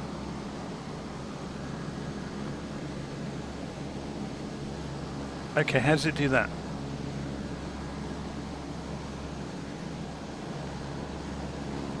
Has it got fans in the wings or something? Anyway, the Ericsson air crane, the A10, obviously, the Flydo hot air balloon. That's going to be good fun, actually. Hart Aerospace ES30. So yeah, that's an interesting one, isn't it? It's an electric equivalent to what you might call a Dash or something like that these days. But it's a fully electric version. The Jetson one, I remember seeing this on YouTube when he first built it. Absolute madman. And the Joby Aviation Joby S4, which is this, it's very similar to the air taxi that was in the previous one, wasn't it? The Magni Gyro M24 Orion. They look cool, don't they? So they're auto gyros, I'm guessing. And the MXSR. So very similar to the Extra. Pilatus PC-24. It's a business jet. Pipistrel Taurus glider. The Parachute Sky Rascal, which looks like a climbing frame with an engine on it. Robinson R66. You get a lot of those around the south of the UK. Saab 340B. Again, it's another, I guess this is, they've put several of these planes in to suit the cargo carrying career mode. STEM S12G, another glider. Zivco Edge 540, another competitive aerobatic plane. Zlin Savage Norden, so yeah, little stall aeroplane for bush flying. So there you go. Right, where have we got to in our flight? Are we flying?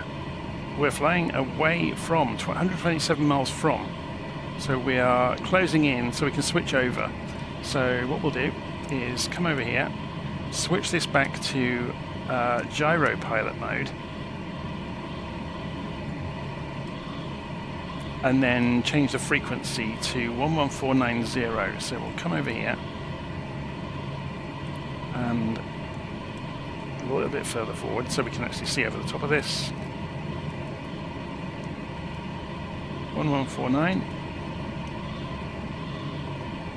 and we want the course directly to it, so if we just line it up that little bit, there's a little bit of variance there. Go back to range lock mode on the autopilot and we're flying towards it, and we've got 60 miles to run. Not far to go.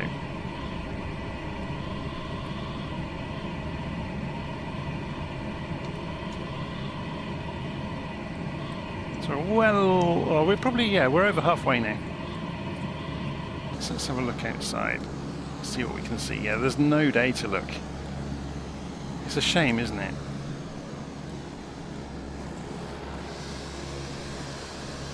There's this big stripe, look, where there's no data. There's some over there. There's some over there, all the way around. I wonder, let's just keep an eye on it and see if it disappears. I wonder if it's only got low resolution data. When the sim wants to pull in something better, there's nothing for it.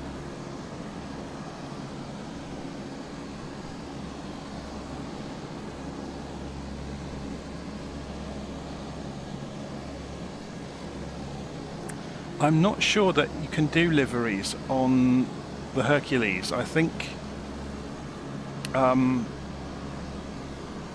Captain Sim might have locked it in some way. I'm not a livery painter, but somebody mentioned earlier about it being somehow locked.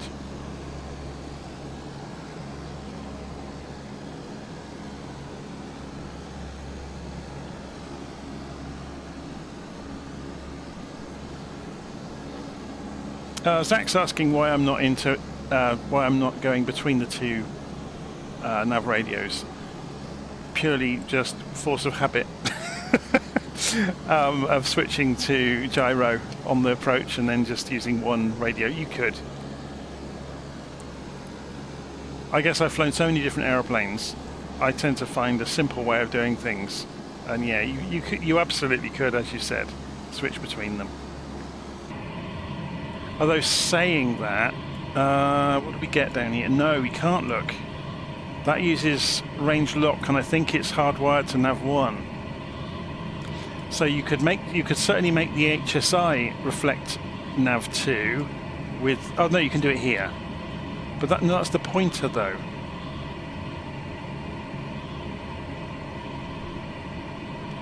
So, or maybe you can. So the needle will reflect this one, and maybe that's how you get the autopilot. Should we try it? So when we're in between the two on the next leg, we'll try it out.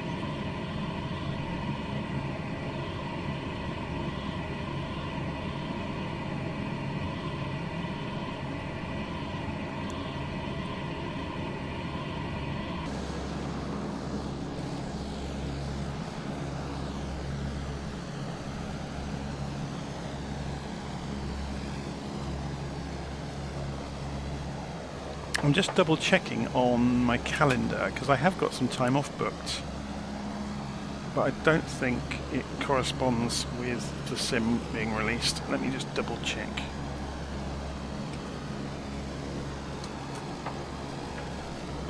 So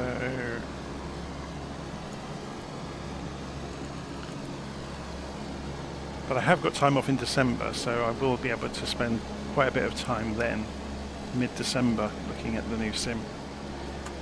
It might have downloaded by then, you never know. So we still got 6 weeks or so to go, haven't we? 2 months even. Or no, 6 weeks now. So is it 18th of November, the release date for Flight Sim 2024?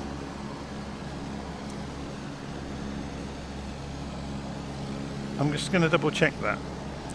I'm asking Google Gemini. When does Flight Sim, or when is Flight Simulator 2024 released?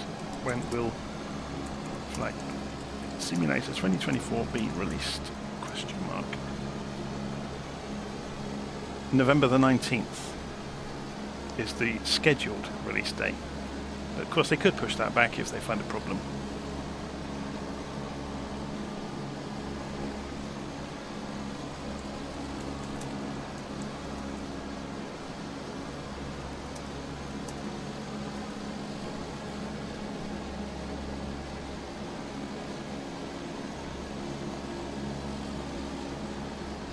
So, when is my week? I've got the week before off. That's just classic, isn't it? I wonder if I can rearrange that week off and have it the next week. I'm using holiday days up in October, November and December. I've got a week off in each month. That might not be a bad idea, you know, to book off that week, because then I can start making content straight away. Start looking through the aeroplanes and finding out how different they are.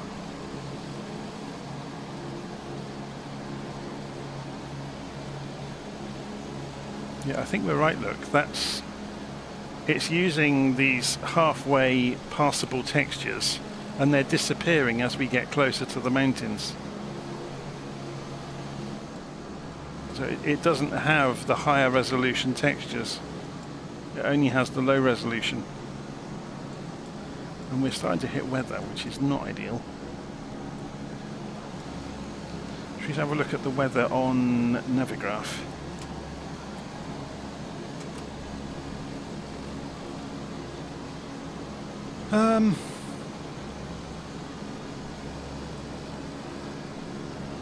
So if we pull up the weather, oh my word.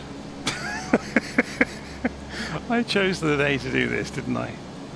So that's at 20,000 feet. What about at low altitude? 170, 50. Oh, it's okay at low altitude, he says. Oh my word.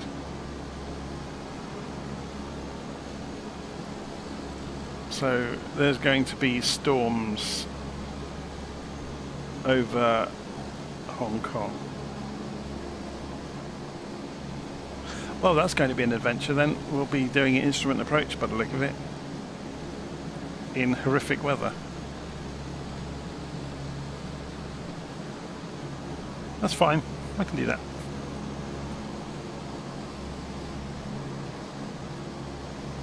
The question is, how brave do we feel?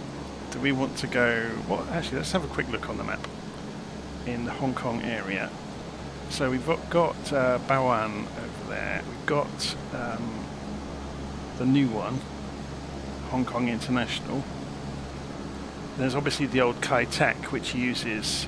Now, which way's the weather? Or which way's the wind, I should say. So 80 degrees, 8 knots. So wind's coming in this direction.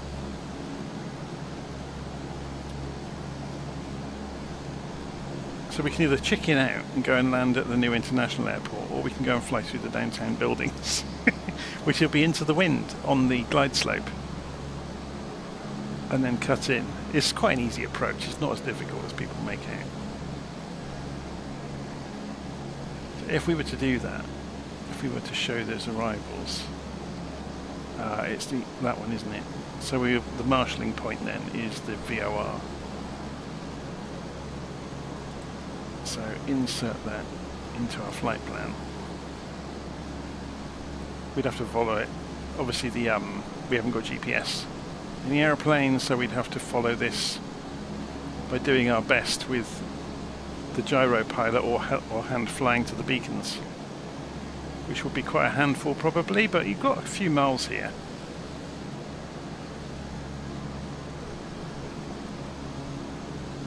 There's an NDB over there, so that's a good point actually. Has this got where's the ADF? So there's nav1 and nav2. Oh, here we go, ADF.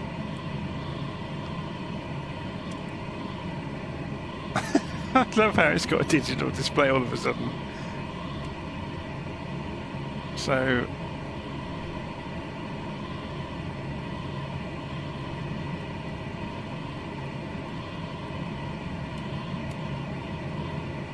does that mean we can't?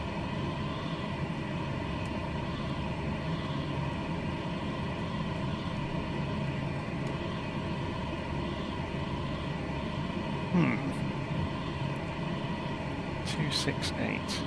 So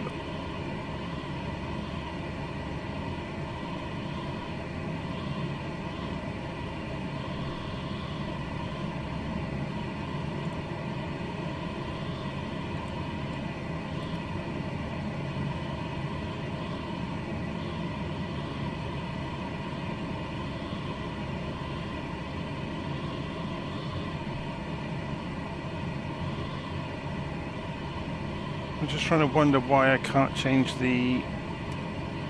Oh, there we go. So that's major, that's my... I see.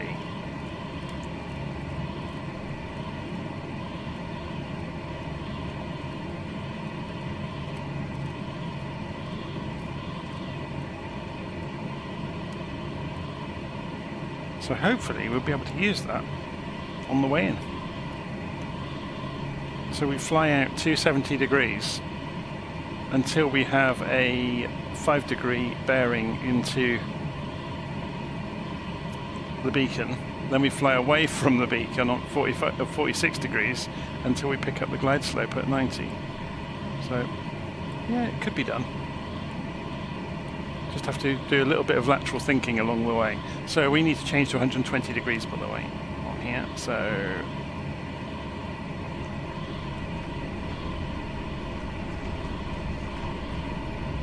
now we're in between these two. What's the range on this one? 90 miles. Oh, it's not quite as big, is it? So let's add range rings to that.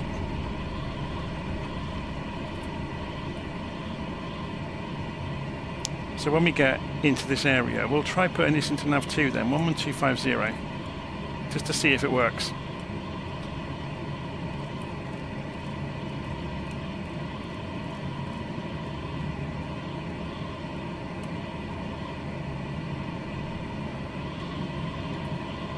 Was it switched on? Yes, it was.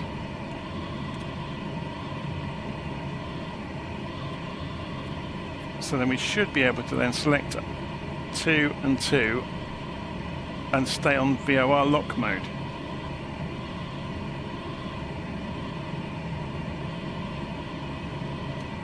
But we have to obviously wait until we're within range of it.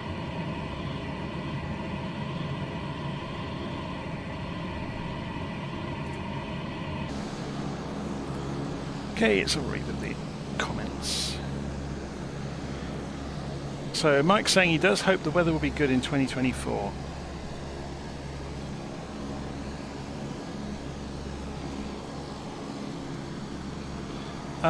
The weather is supposed to be a massive upgrade in 2024. There's a lot more modelling involved in it. So they showed some simulation examples of the cloud formations around Mount Fuji, where the density layers of, around the mountain affected the cloud formation.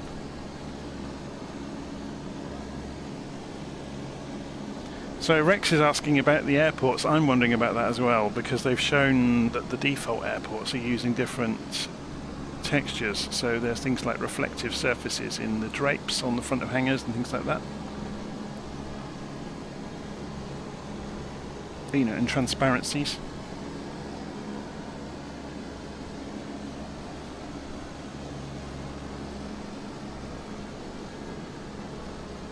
So Jocko Flocko is saying you can use the TDS GTN with the C130 externally, and it apparently will follow it. Yeah, I like using the airplanes as they're supposed to be flown. So I like the struggle, if that makes sense, of using what you had. The only one I've caved recently was the Constellation, where the developers, is it Red Wing, they haven't allowed you to map the cowl flap and oil flap switches to combine them onto one switch, for example. So you can't easily do what the automated flight engineer can do, which is operate all of the switches at once. Because in the real aeroplane, you would lay your hand flat across the switches to open up all the cowl flaps and lift them all at once, for example. And you can't do that in the sim. You have to do them one at a time if you're doing it manually. And the delay in doing that causes problems.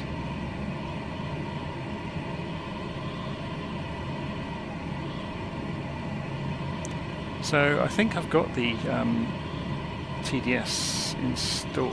I've forgotten what the icon is for it. We've got Airshow Assistant. We could have a formation of Hercules if you wanted.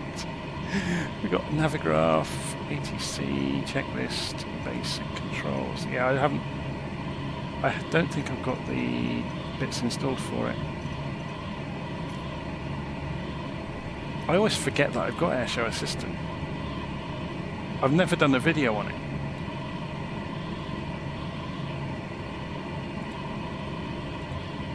So formation. So if we did a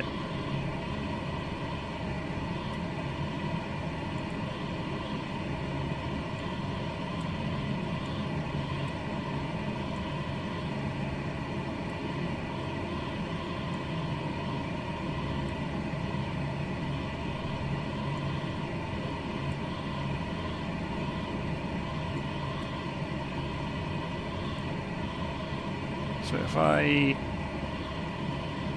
do that, I've never played with this.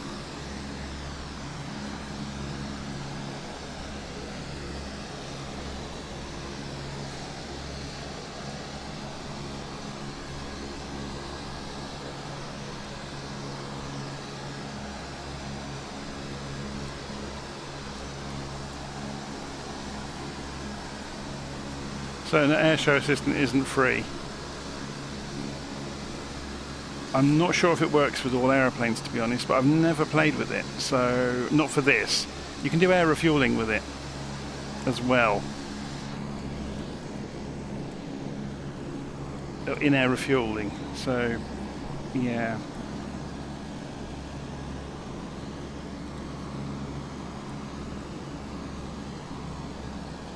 So for example, we can do things like, is it going to do it?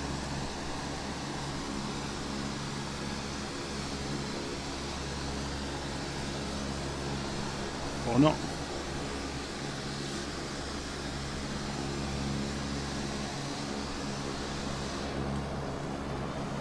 So that's where it's going to come from.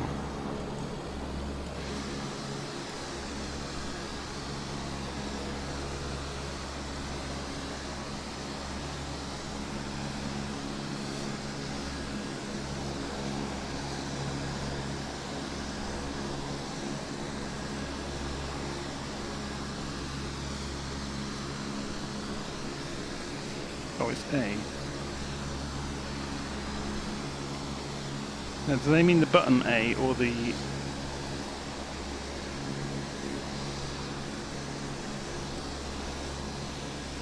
I presume you can use the button to do it, but it's not doing it, is it?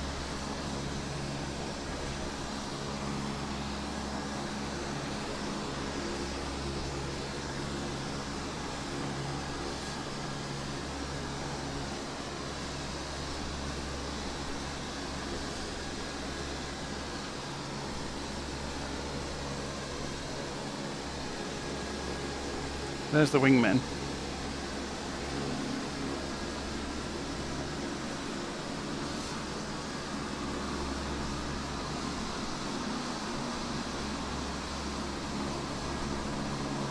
So presumably we can change their formations.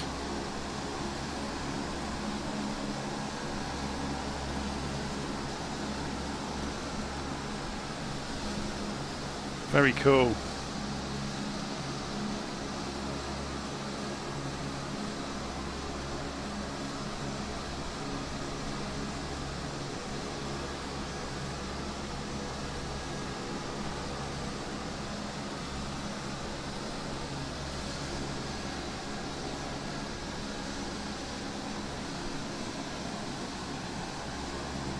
So if we wanted more, we could say, give us 3 wingmen.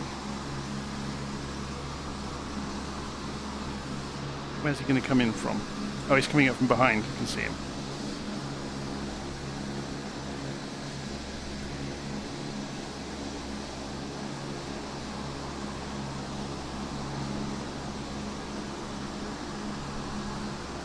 So then if we said, what's the next one? Delta. Okay, yeah, they'll just make a delta shape. So if we then said parade, they'll all get into one line off of my wing.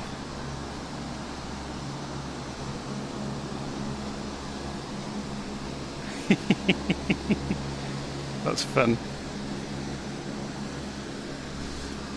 But they look, they wander around. They're not bolted down. And you can control that about how much they wander around.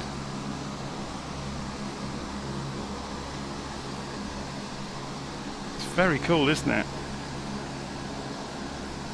So how does the smoke work then? We've got to figure this out, haven't we? So we put smoke on. Maybe we're too high for it. Or we have to tell it where it comes out of. Oh, we have to choose the type of smoke, I see. There we go.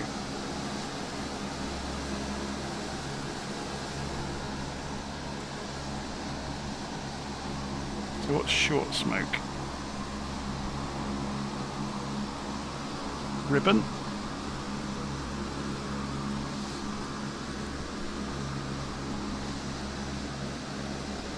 Pyro?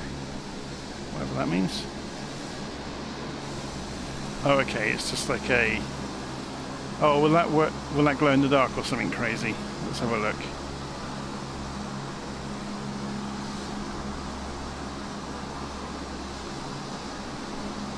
Nope.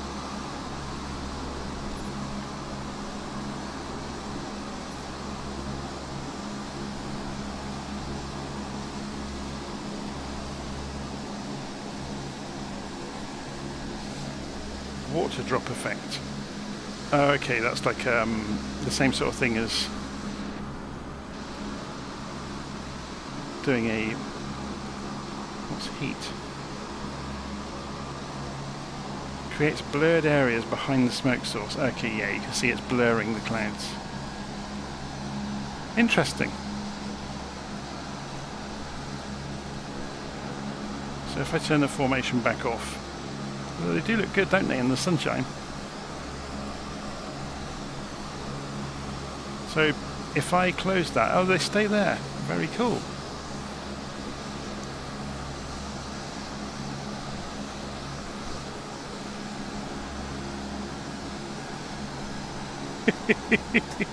Oh, the fun that could be had flying around the Mach loop with a formation.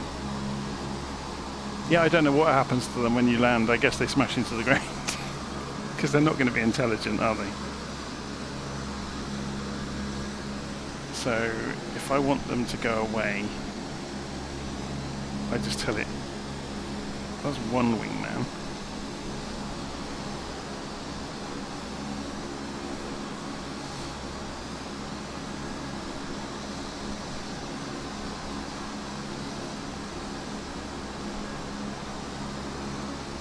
So reset is loaded one wingman back in. How do I make him stop completely? What if I don't want them anymore?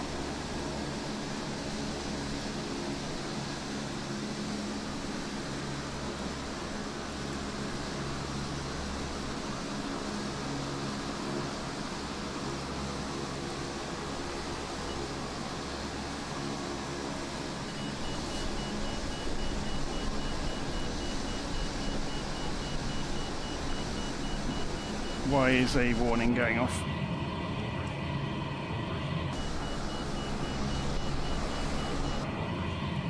Can't hear a bug in here. Oh, I'm overspeeding. I've got a headwind. It's obviously... Just wait for the needle to slow down a little bit.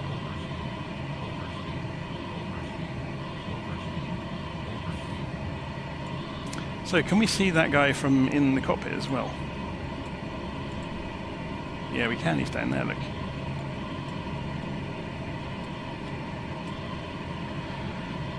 I don't know how to get rid of him. That's the problem now. Formation.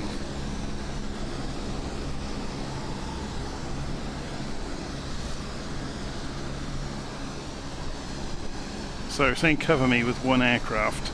Reset it, basically. Should put the weather back on live. Ah, the time isn't. So it's 6 in the morning. That's okay. That means it'll be nice and the sun will be coming up as we approach Hong Kong.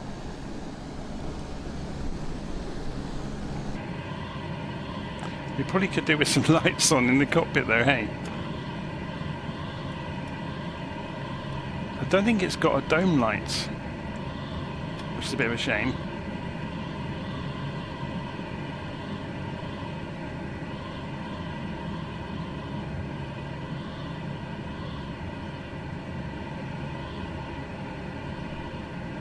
Unless I've just missed it.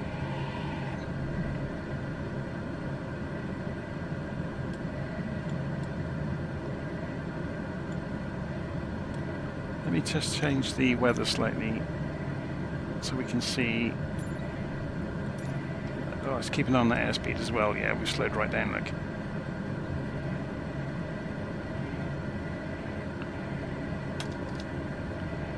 Why has the target... There's something I'm not seeing here. Why have we suddenly got a lesser speed limit?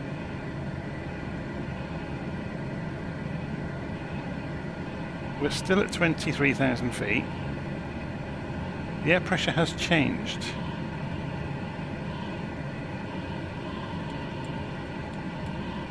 Maybe that's why.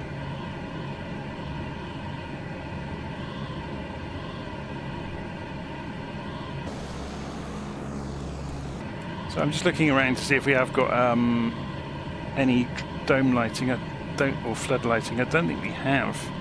Again, this is one of the limitations, I guess. So you've got the external lights here.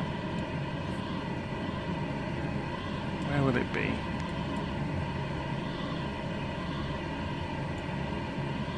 It's oxygen.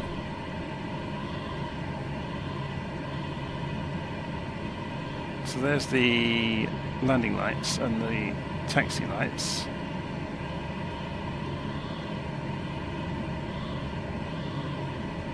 Radios. Autopilot. ADF.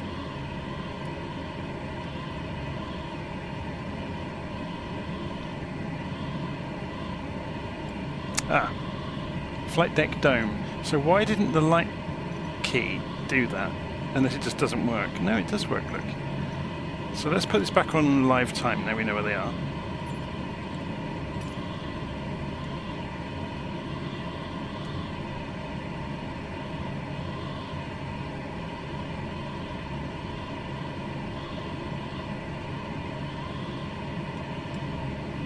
Whoa, that's a bit bright, isn't it? So let's go and do this. That's better.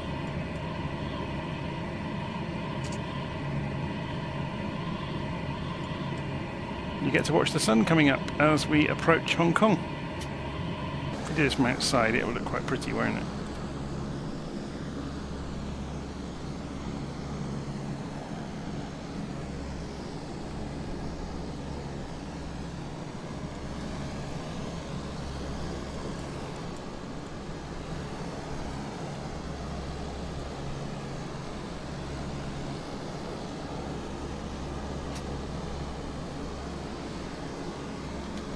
So where are we on the routes? So we're 11250. Let's try this trick out then. Did we put the nav2 on 11250? I think we did, didn't we? Yeah. So let's see if we can do it. So without switching the autopilot mode, we're just going to change this to ILS. And then... Ah, you can't change that. So, but I think it's done both, look. So that has selected it for the autopilot. So you don't get to use that switch. It's been simplified. It's good to know though. And then that should be counting down. And it is. Good. So it switched the DME and the HSI and the autopilot on that one selector.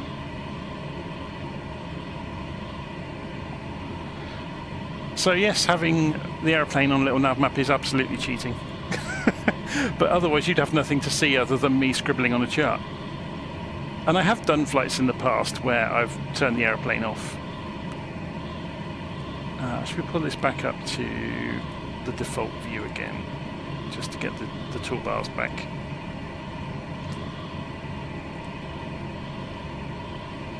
I need to save that with that in view. Window, save window layout as default, save. Replace it, there we go. So, Qinyang, we're approaching soon. What's the ground light? Oh, we can't actually see the ground very much at the moment. But we can see the sun coming up. So I'll leave it there for the moment. Get a very pretty view of the sunrise.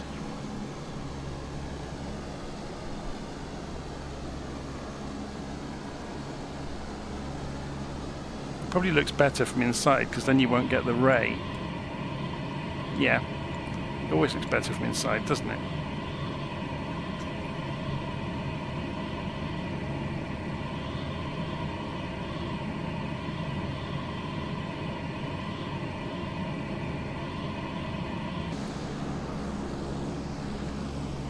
The airplane looks nice as well though.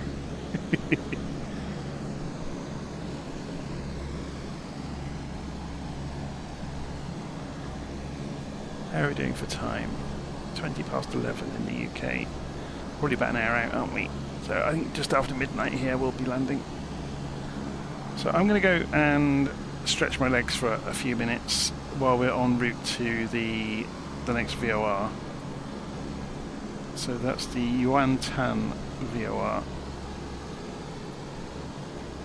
So I'm going to leave it there and I'll be back in a few minutes.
Okay, I'm back.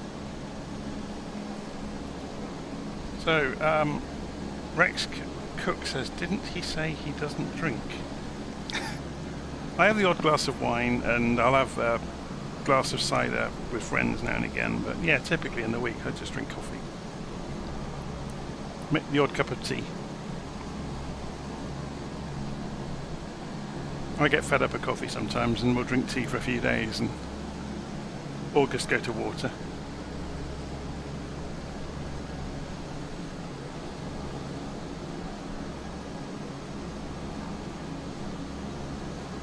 Was it leg 9? Was it the DC6? Well, yeah, maybe I did. I did it by the paper route, the proper way.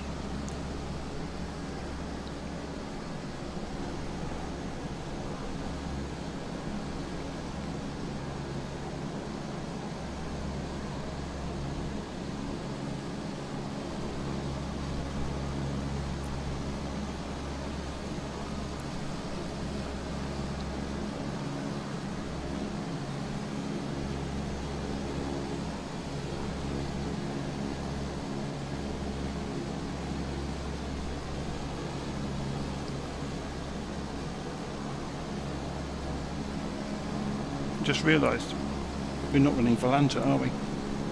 I've recorded most of the others in Volanta.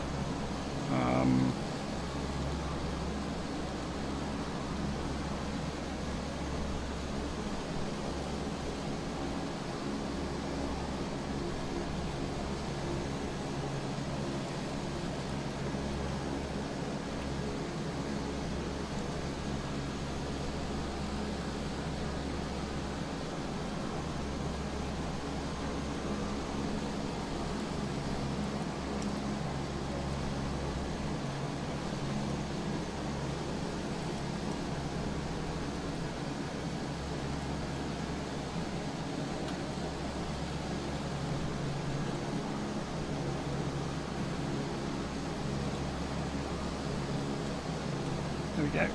I'll leave it running. At least it's got the end of the route.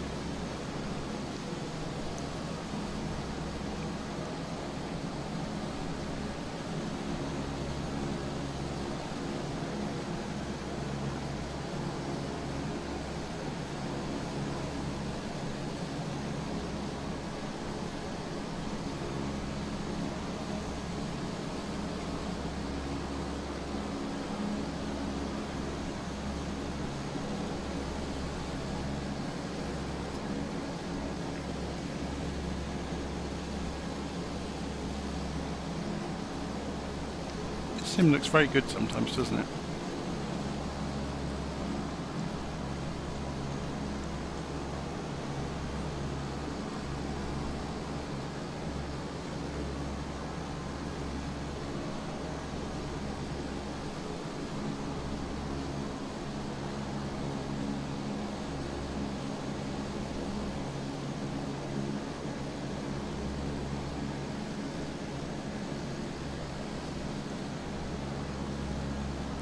What's the average number of users on Volanta? I have absolutely no idea. If I zoom out, there's quite a lot on it right now.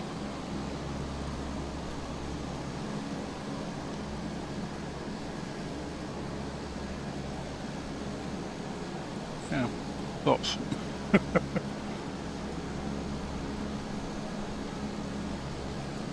So we're coming in towards that VOR. Obviously, we've got the 3D tracking on. We can see ourselves in 3D. Coming in towards Hong Kong. I guess if you include VATSIM as well, there's probably more people using Volanta than VATSIM. Yeah, quite a lot more. There's some IVAO. Pilot Edge is hardly anybody, look.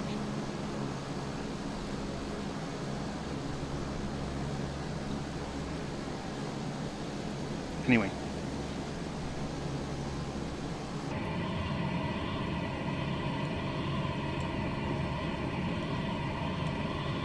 We won't need the lights on for much longer, will we?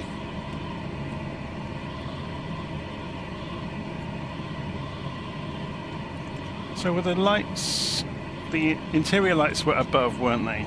Oh no, so that's exterior. Were they all over here then? So that's, yeah, okay.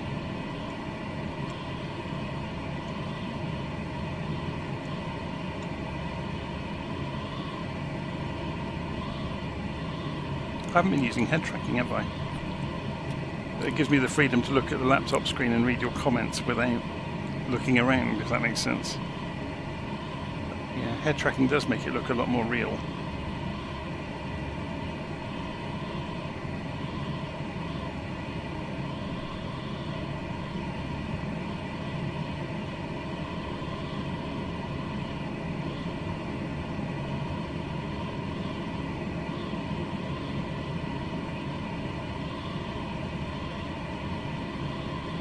Six miles to run. We've got to go and have a look at our next bearing then.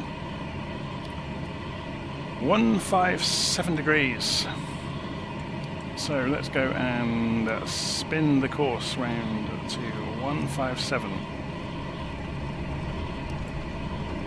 We got that just about right, look, because it's not turning left.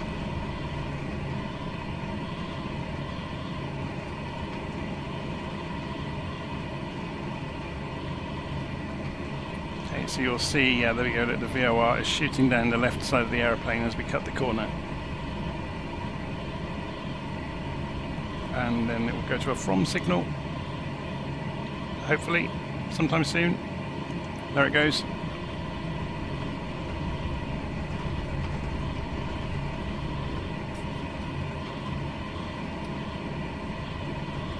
So we'll then go and put this onto Nav1, 11230. Out over the bay.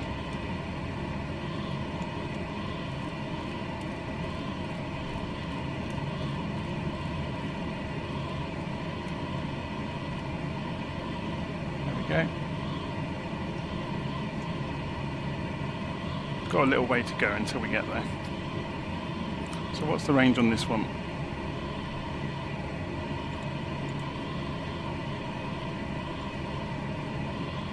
Um, 190 miles. Oh my word. So we could pick that up now. So if we were to go and switch this over to Nav1, it's only saying 90. Wonder if it's because this hasn't actually got enough digits. Oh no, we're only 90 away. Sorry, I'm being stupid.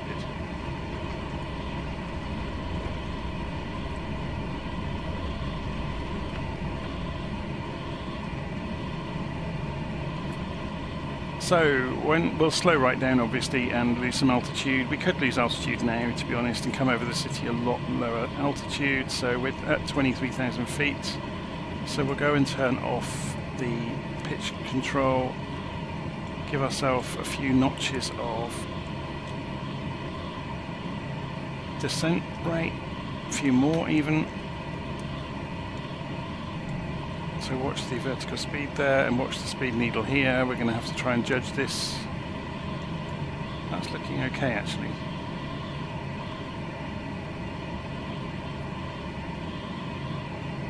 So we're doing 265 knots-ish. Coming down 1,000 feet a minute.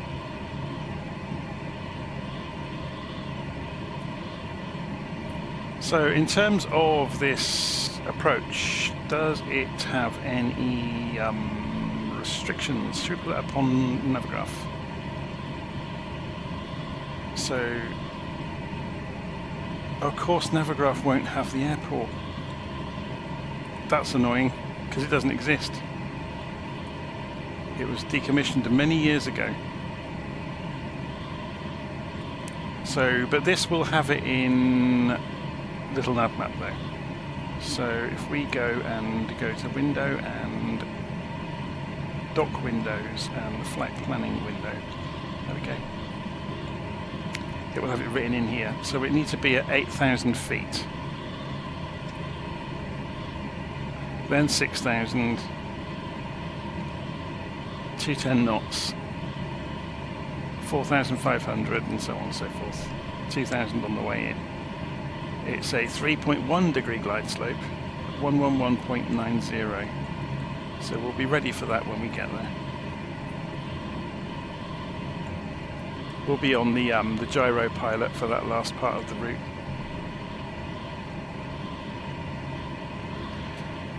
So Dave is saying, quick question as I trust your opinion. What would you say about the C130? Is this one worth picking up despite the history of the maker?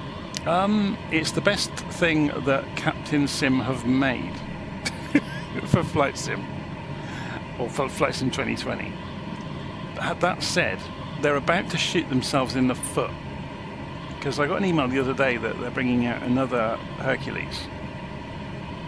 Unfortunately, the model they're bringing out is a glass cockpit Hercules, but they're using, from what I can tell, the model again. So they're churning them out now like sausages from a machine, and they're not appreciably different to each other. So, having reclaimed some reputation in making this Hercules, which works really nicely, it's not study level, but there's lots to play with and lots to, to tinker with. You can't really damage anything. You can fly along and you can navigate and you can pretend to fly a Hercules. But it's difficult. It's good compared to what they've done before, but it's no DC-6, if you want to put it that way.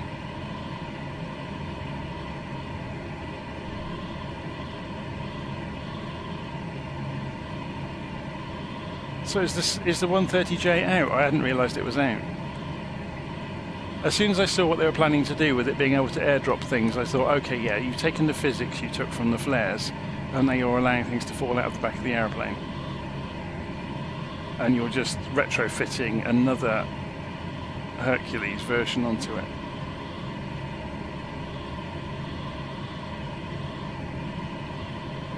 Well, I'm going to show you what my thoughts were based upon. I'm just going to check what altitude we're at before I go and look at this. So if we go C130J cockpit,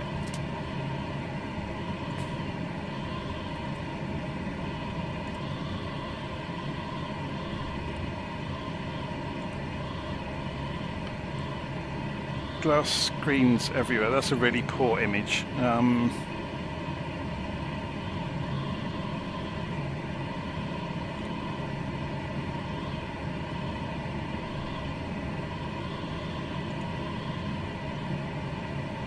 There we go, there's a better one. There's a C130J cockpit. Can you see the difference? It's nothing like the one in the sim. Obviously this is accurate of the early model Hercules, but now if they've got the cheek to say they've made a C130J and it hasn't got the glass cockpit, then they kind of shot themselves in the foot again. That's just my opinion, of course. Your opinion may vary, and your results may vary.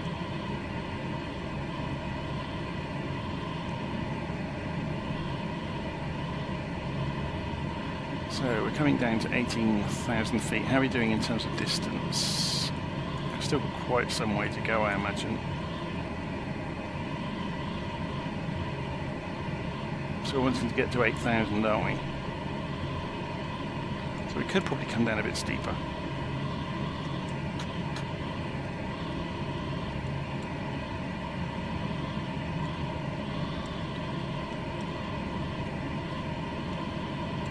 Just keeping an eye on this.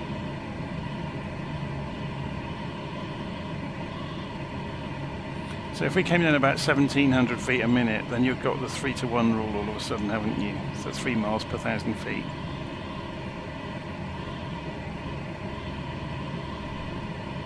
We'll be down in plenty of time. Even if we're not, we've got to go and fly all the way around the outside of here, so...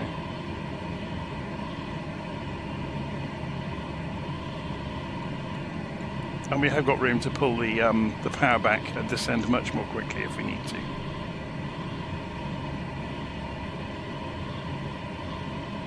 So we need to lose 9,000 more feet. So 27 miles if we were doing 1,700 feet a minute. And how far away are we at the moment? Let's check it. Measurement. Measure distance. So we're 42 miles out. We should be fine. Famous last words. No, we're nearly just at 1,000 again. Look, it keeps levelling out. We won't be if we keep levelling out.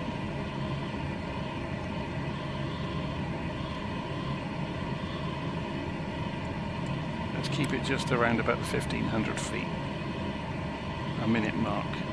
to ensure that we get down to 8,000 in time.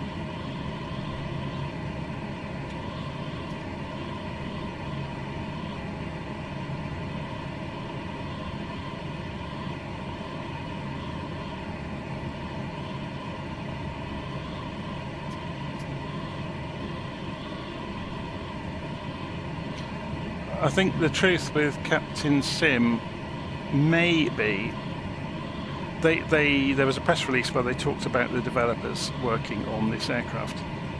They hire, or maybe they fund developers to work on aeroplanes. And depending on who's leading the company,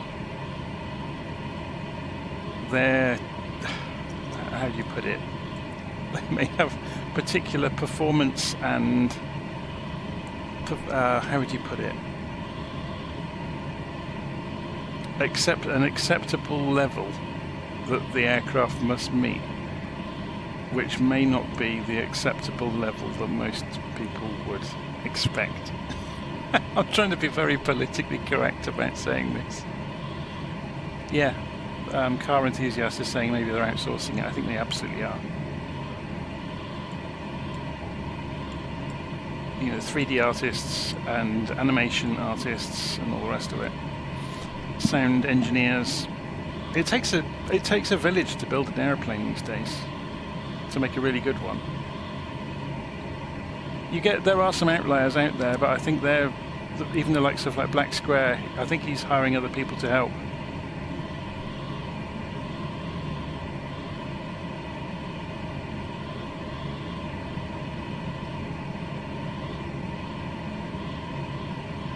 You know, gone are the days of being able to build an airplane, texture it, 3D model it, and do it, you know, the aerodynamics modeling, do it all yourself. You almost need testers as well to mind-numbingly go through flights, checking it against the book numbers and feeding back the performance data. I can't believe it's any fun.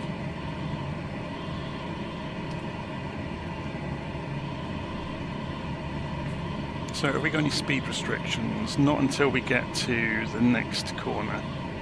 So we'll be going for 271 degrees away from the waypoint, but we'll want to get to 250 knots when we get to 10,000 feet. We're going very fast at the moment. Let's pull the throttle back.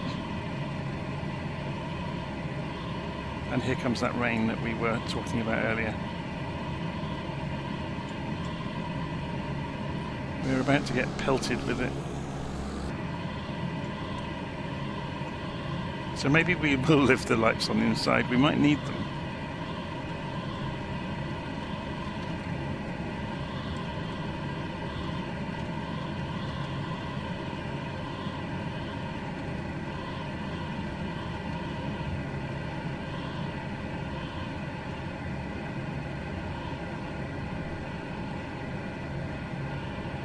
"20 miles to run, 3,000 feet to lose."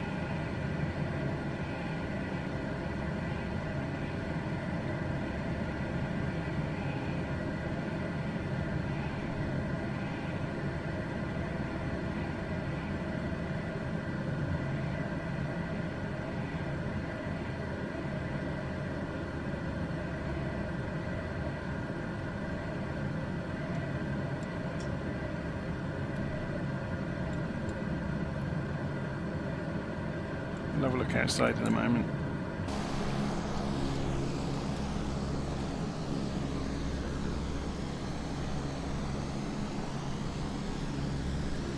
Finally have some decent scenery for the first time all flight, really.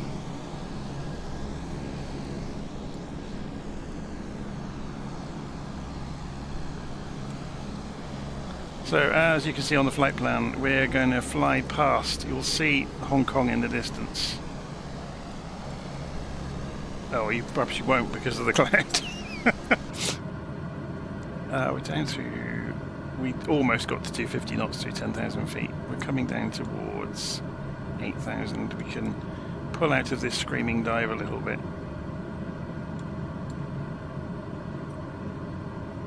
As we come in over the island. So can we see anything of it? It's pretty well obscured, isn't it?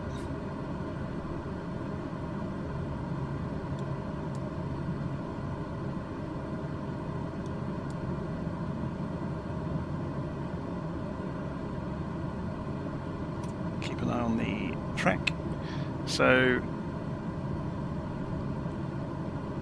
yeah, it's right underneath all that cloud over there.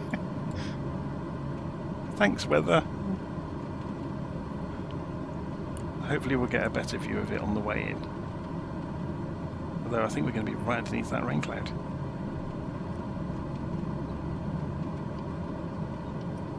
You wanted me to struggle though, didn't you? There we go, 8,000 feet has just happened. So let's stop the airplane from descending. We're actually gone too low.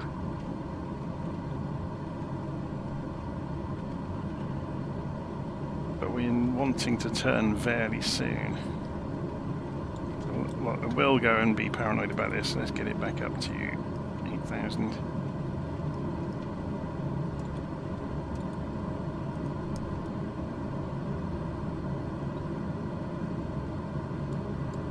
So 7 miles. So we're changing course to 271 degrees. So just have a quick look out. Can we see anything out there yet? Not really. Like I said, we may as we turn back around.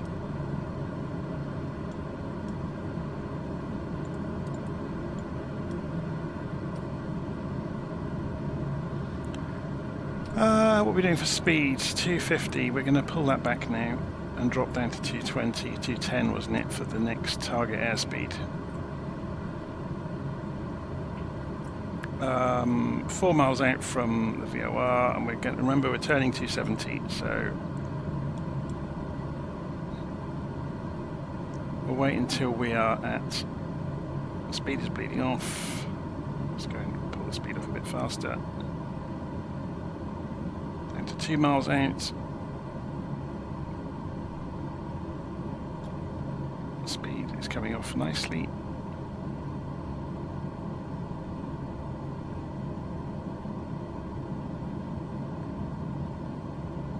Okay. Let's try it. See what happens.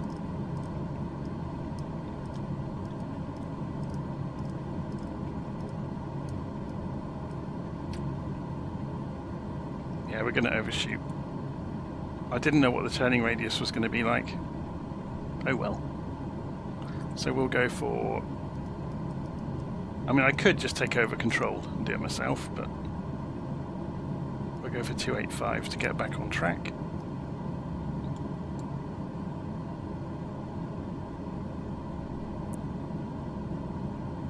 And we're wanting to descend down now to 6,000.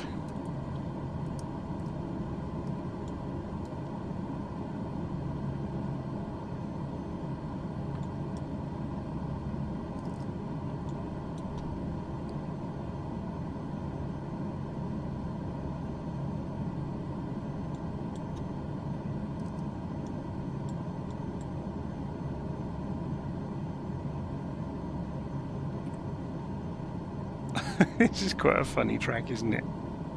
Has it actually lost the beacon? It has, hasn't it?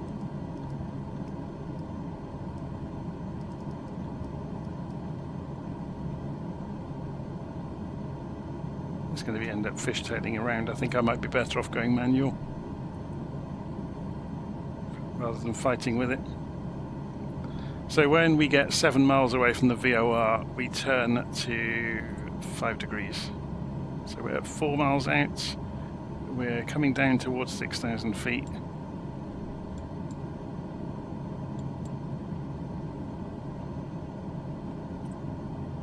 Now there was an NDB as well, wasn't there? Which will have lit up now. You can see it's moving.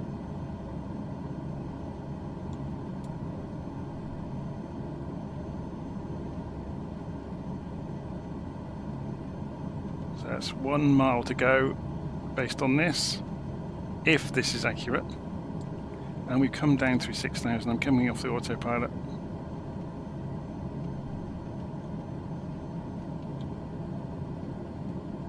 Let's go back to 6,000 and do our right turn.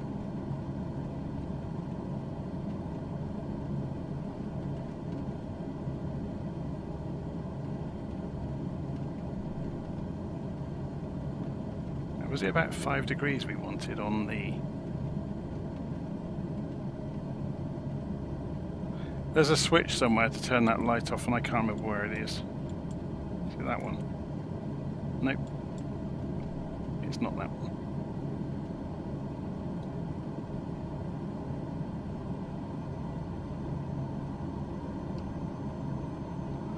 So, we want to be down to 4,500 feet.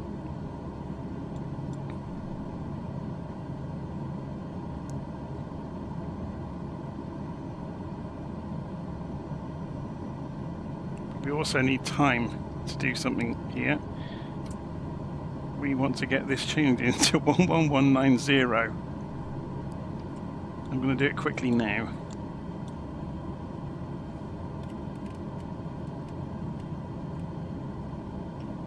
And we want the course to be 88 degrees.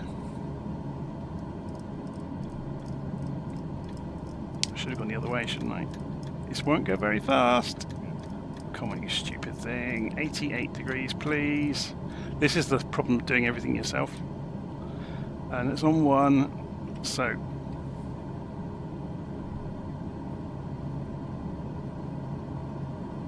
We're now looking to pick up the course, and there it comes.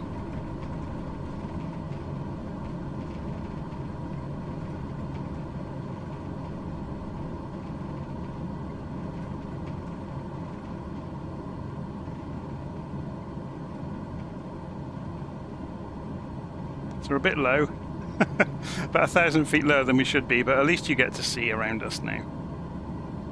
So now we've got this sorted out, I can fly the airplane. We're going a bit fast. Should we hold it at that altitude?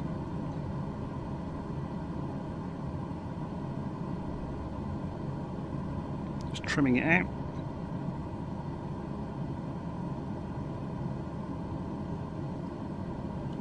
So it really wanted us to be at, what was it, 2,000 feet coming through outer marker 13.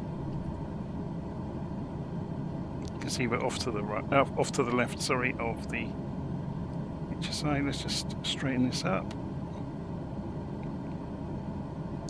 So we're coming down towards 2,000 feet.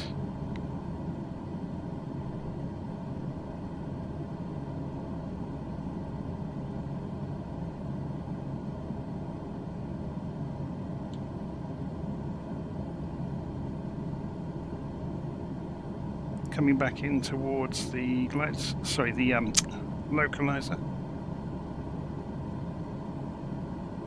This is playing silly buggers with the height.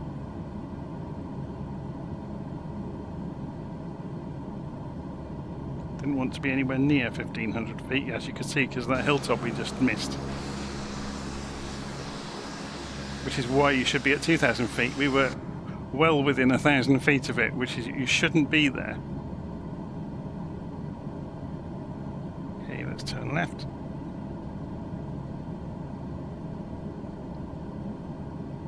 So, I'm not sure if they've got the leading lights here that there should be here. I'm going to turn the head tracking off so we can actually concentrate.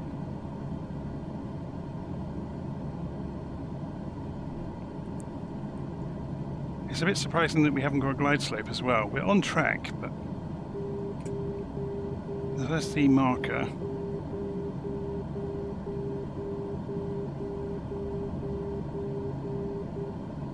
So have they got the lights in the buildings? In fact, I am going to turn on the head tracking because then I can do this.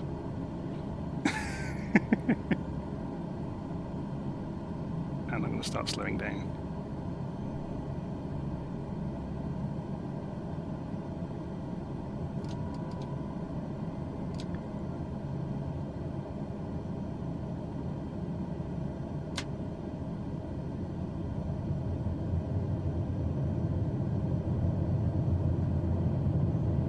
Slightly off to the left.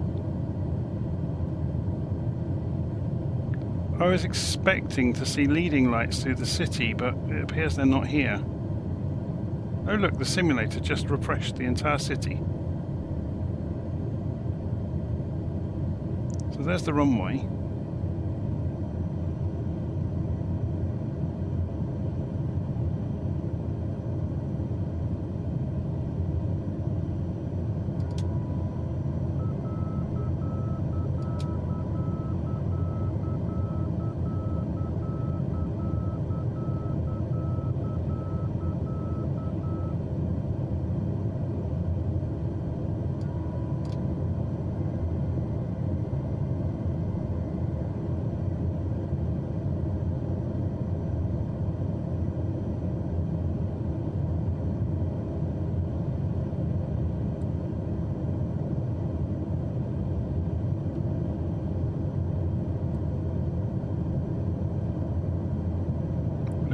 runway, but got lots of runway for a C-130 to be able to deal with that.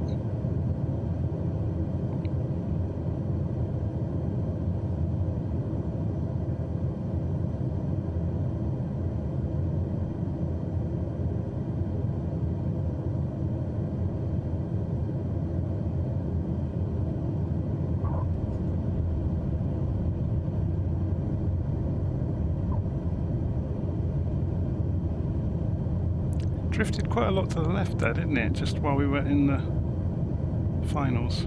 We have got reversers on this, by the way. Not sure how well they work. Not that amazingly by the look of it. Put the flaps back up. Roll long. Suddenly the airplane starts weaving to the right.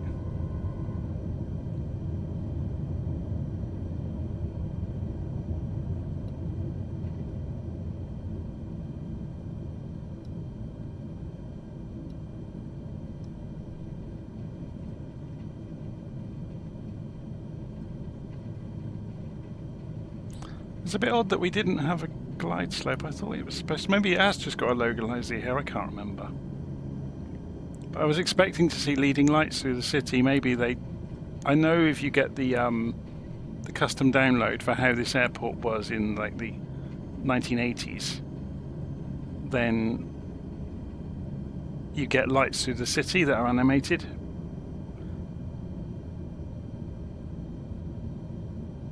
And you get a checkerboard on the hillside opposite the turn. So like a visual reference point painted on the hillside.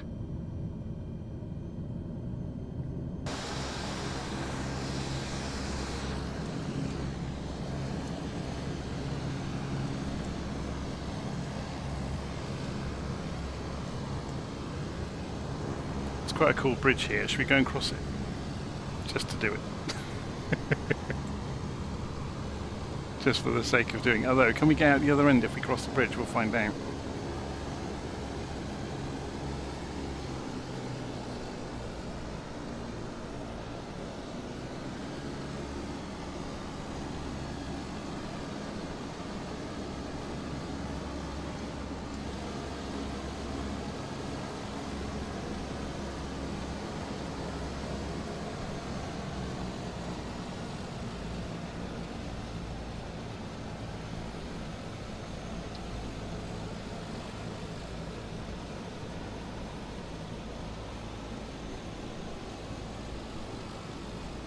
It's worth seeing this place actually at night. Should we go and turn the weather or turn the time back again? It's very pretty at night.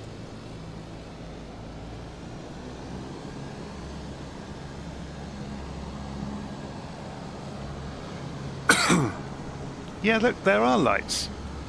We must have just come in at the wrong time to see them. I knew they should be there.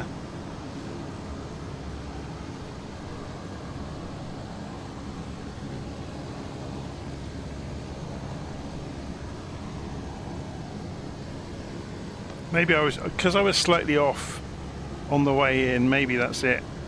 I just wasn't quite in the right place to see them. I was a bit high as well. Whoa! Bump! We nearly took off then.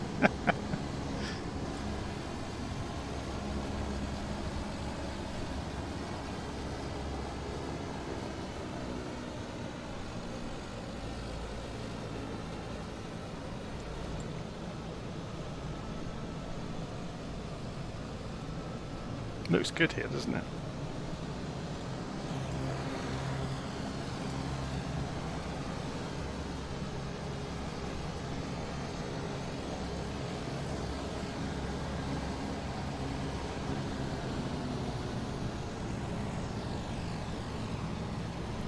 Of course, another thing that's coming with the new sim is all of the aeroplanes are going to have the correct paint jobs on them. I wonder if substitution will be any better.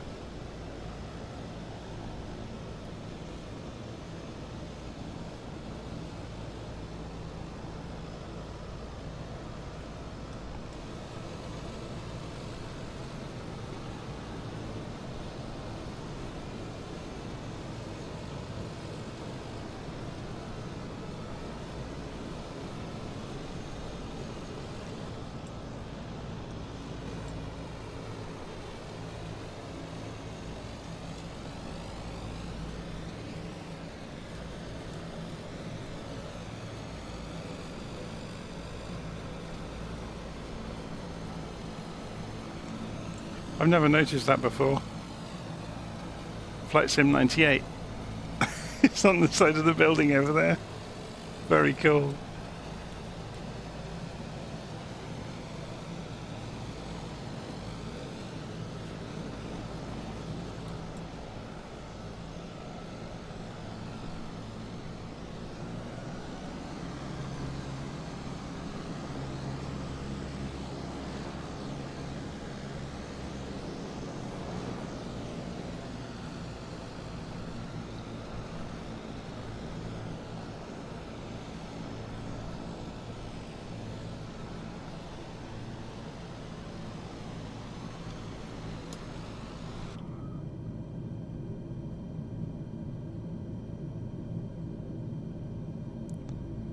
Okay, hopefully you enjoyed that. That was good fun, wasn't it?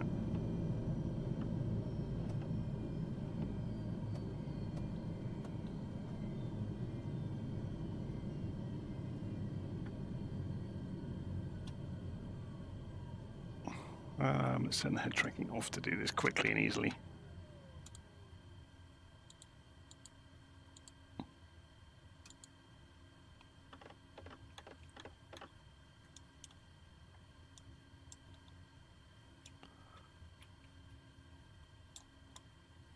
Can we find half the switches to switch this thing off? I guess we can just force it, can't we? Just turn the battery off rather than go through all the switches and then leave it for the next crew to come along and have to find everything that we've not switched off. Not that this simulates it anyway, but we'll be kind of nice to them and turn the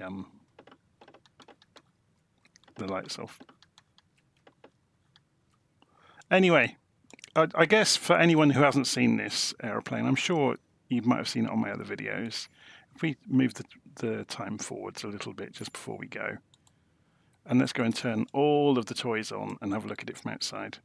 So open the radome, open the windows and the hatches, and we'll take some of the cowls off of some of the engines. Oops, I've shut the window by accident.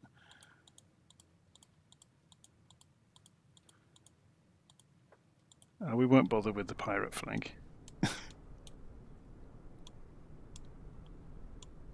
you can see it's fully modelled inside. You can go wandering around inside with the drone camera, and it's in very, very great detail.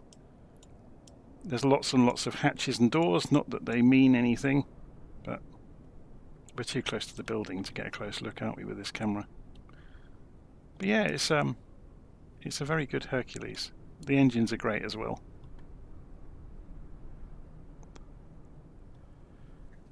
Anyway, I'm going to leave it there.